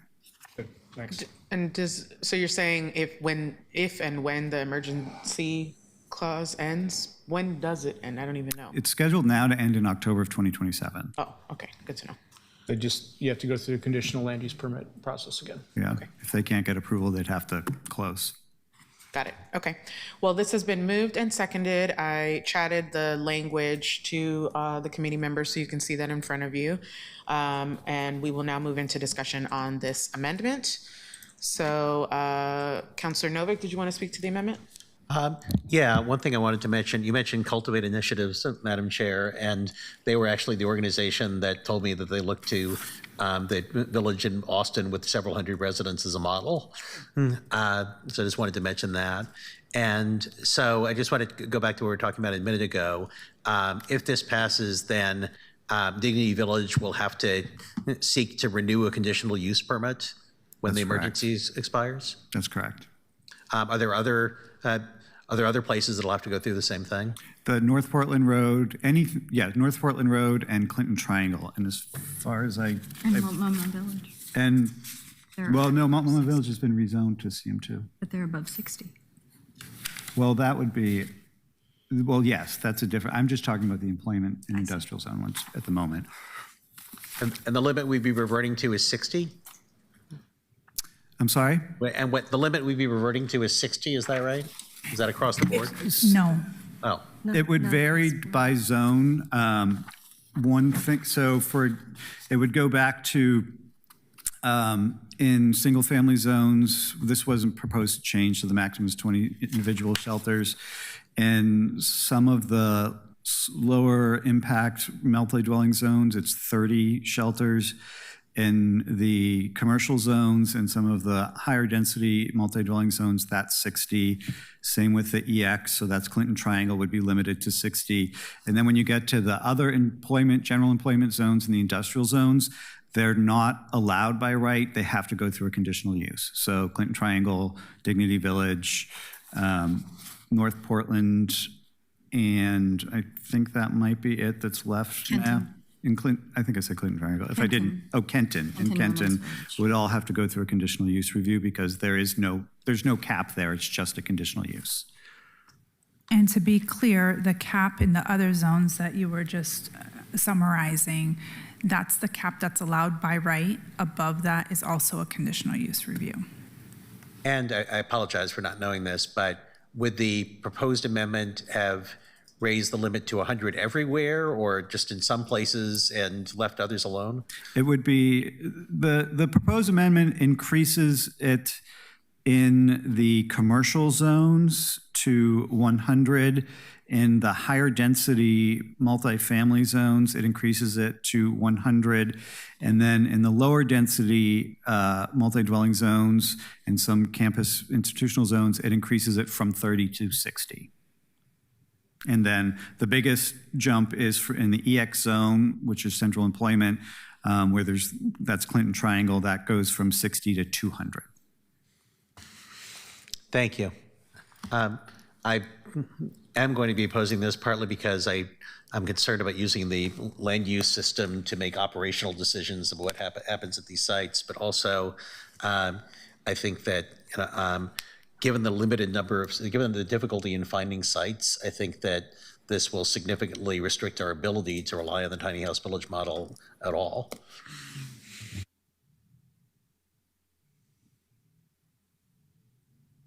Okay, Councillor Pertogini to the amendment.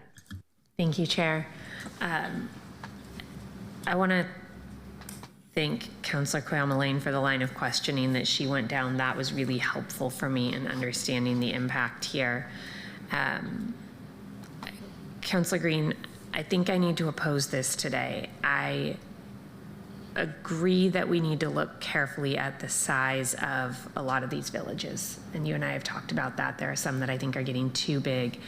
And I think specifically as you're talking about self-governed villages, which is what the bulk of the report that you sent focuses on, there definitely is a smaller size that's necessary.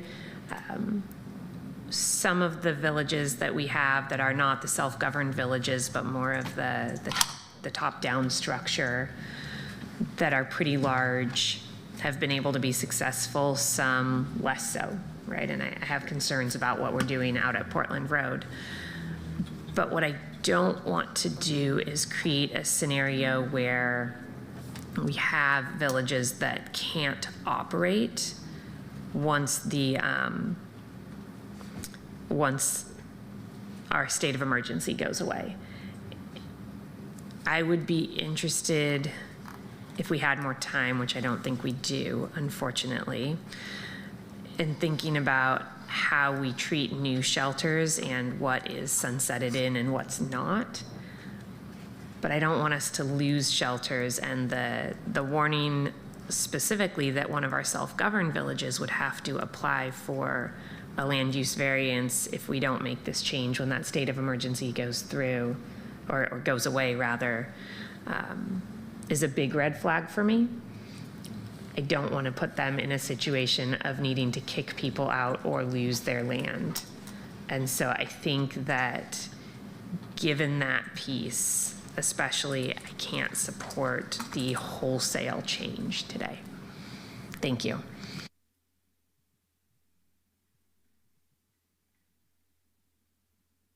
Thank you. Councillor Koyama-Lane. Thank you, everyone. Can someone explain to me procedurally what would happen if this amendment succeeds and MP 14 is amended out? How could that be brought back separately? What would that process look like? If it's amended out, could it be amended back in when this gets to the full council? Yeah, I think it could be amended back in by any of the other counselors who aren't here today or by any of you. If it gets amended out completely and the council passes, no amendment on this, most of these shelters are operating under the housing emergency, right? Yeah. And so they would continue to operate, and then we would be getting closer to the October 2027 date with maybe there's a conversation amongst council or the city administrator about what to do with the Safe Rest Villages in particular. And maybe there's a solution, or maybe we're told, we're gonna have a problem. There isn't a magic thing that happens on that day. What would probably happen is on a complaint basis. So community members will say, hey, the housing emergency is over. This was supposed to last until only now. So they would issue a complaint to our bureau partner of Portland Permitting and Development, and they would start acting on that. Not a great situation, I think, for the providers to have that uncertainty.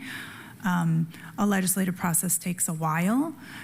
So if we were to want to amend the code back or have some kind of compromise, I think this is probably the project to do it in.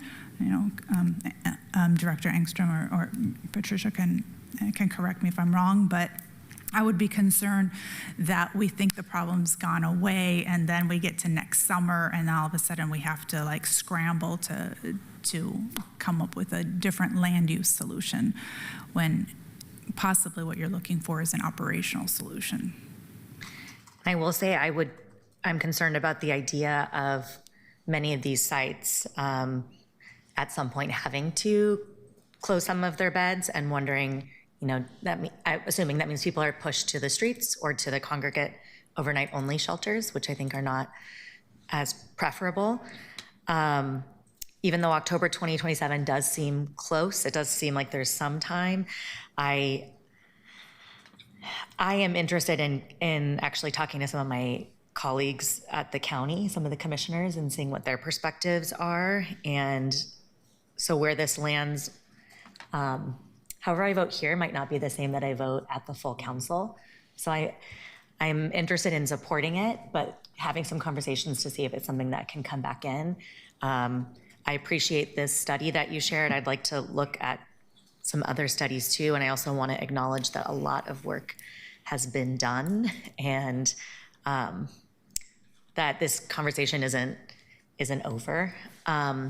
Also, Chair Avalos, if for some reason MP14 isn't addressed here or at the full council, would you say that it would be something that you would prioritize for us to make sure we're not waiting until the last minute? Do you mean operationally to talk about the Yeah, or operational part of it, yeah. Yes, absolutely. I agree that there is we need to talk about the policy behind it and maybe not muck up the land use issues. So so I'm down to prioritize that conversation. Okay. I'm next in the queue, but I said what essentially I was going to say. So Councilor Green.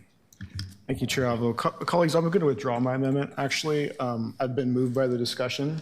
I think every single person up here has made a remark that acknowledges the thing that I am worried about, but raises some risks that I personally find unacceptable. Particularly, I'm very worried that some of these villages that I care deeply about, who I know, people who live in them, being kicked out because then they lost a by right place to be. And I can't control who's going to be on the next council or who's going to be the next mayor. So I really value the discussion. I think what we can do when we go to the full body is we can daylight that we had this conversation, and then it was a robust conversation. And then if we want to make adjustments there, we can. We'll have a little bit more time, but at this time, I'm going to support the entire recap. I really appreciate all the hard work that's been done in there, and thanks for being in this dialogue with me. I'm going to formally withdraw my amendment at this time. Sounds good. And since I was your seconder, I agree to withdraw. Thanks. Okay, well, I don't see anyone else in the queue. Colleagues, are we ready to move to a vote? Okay, then I will entertain, let me get the language up. I would like to entertain a motion to move the ordinance document number 2026-189 to the full council with a recommendation to pass. So moved. Second. Moved by Counselor Koyama Lane, seconded by Counselor Novick. Please call the roll.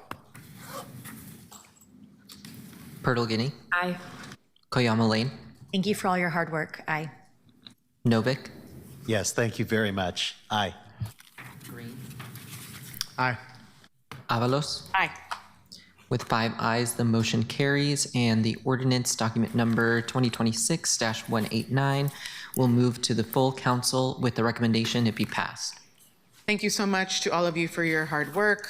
Thank you to the Planning Commission for their work and for helping us grapple with these issues. I think you can hear our intent, and we will continue to have a discussion about the policy aspect of what we discussed today. Colleagues, our next meeting is Tuesday, June 16th. At that Chair. meeting, we, Sorry. what's up? There's one more piece in terms of the continuation of the session. Oh, I am very sorry. Yes, I have that in the notes and I didn't say it. All right. Hold on. Okay, so the Regulatory Improvement Code Amendment Package will be continued to a full council meeting on June 25th, 2026 at 2 p.m. time certain. Got it? And can we clarify one other thing too? I believe, is the oral testimony closed at this point? And the written testimony will remain open? Okay. That's. Is that a question or is that that's what's happening? Well, I spoke to the city attorney about that, because usually, well, we're new to the committee structure too. So usually the oral testimony needs to be closed before deliberation and passing a recommendation. And the written testimony, in this case, we would suggest leaving it open so that the public can continue testifying. Okay. And when you get to full council, then we'll close the written testimony. Got it. The written record.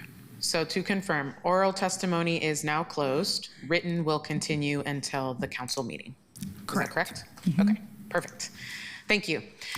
Okay, at our next meeting, we are anticipating a resolution from Councilor Dunphy and I on the second phase of the Code Alignment Project, or CAP 2, and we'll have a couple of affordable housing finance items from the Housing Bureau. And with that, I will adjourn the meeting of Housing and Permitting at 5 on the dot. Hell yeah.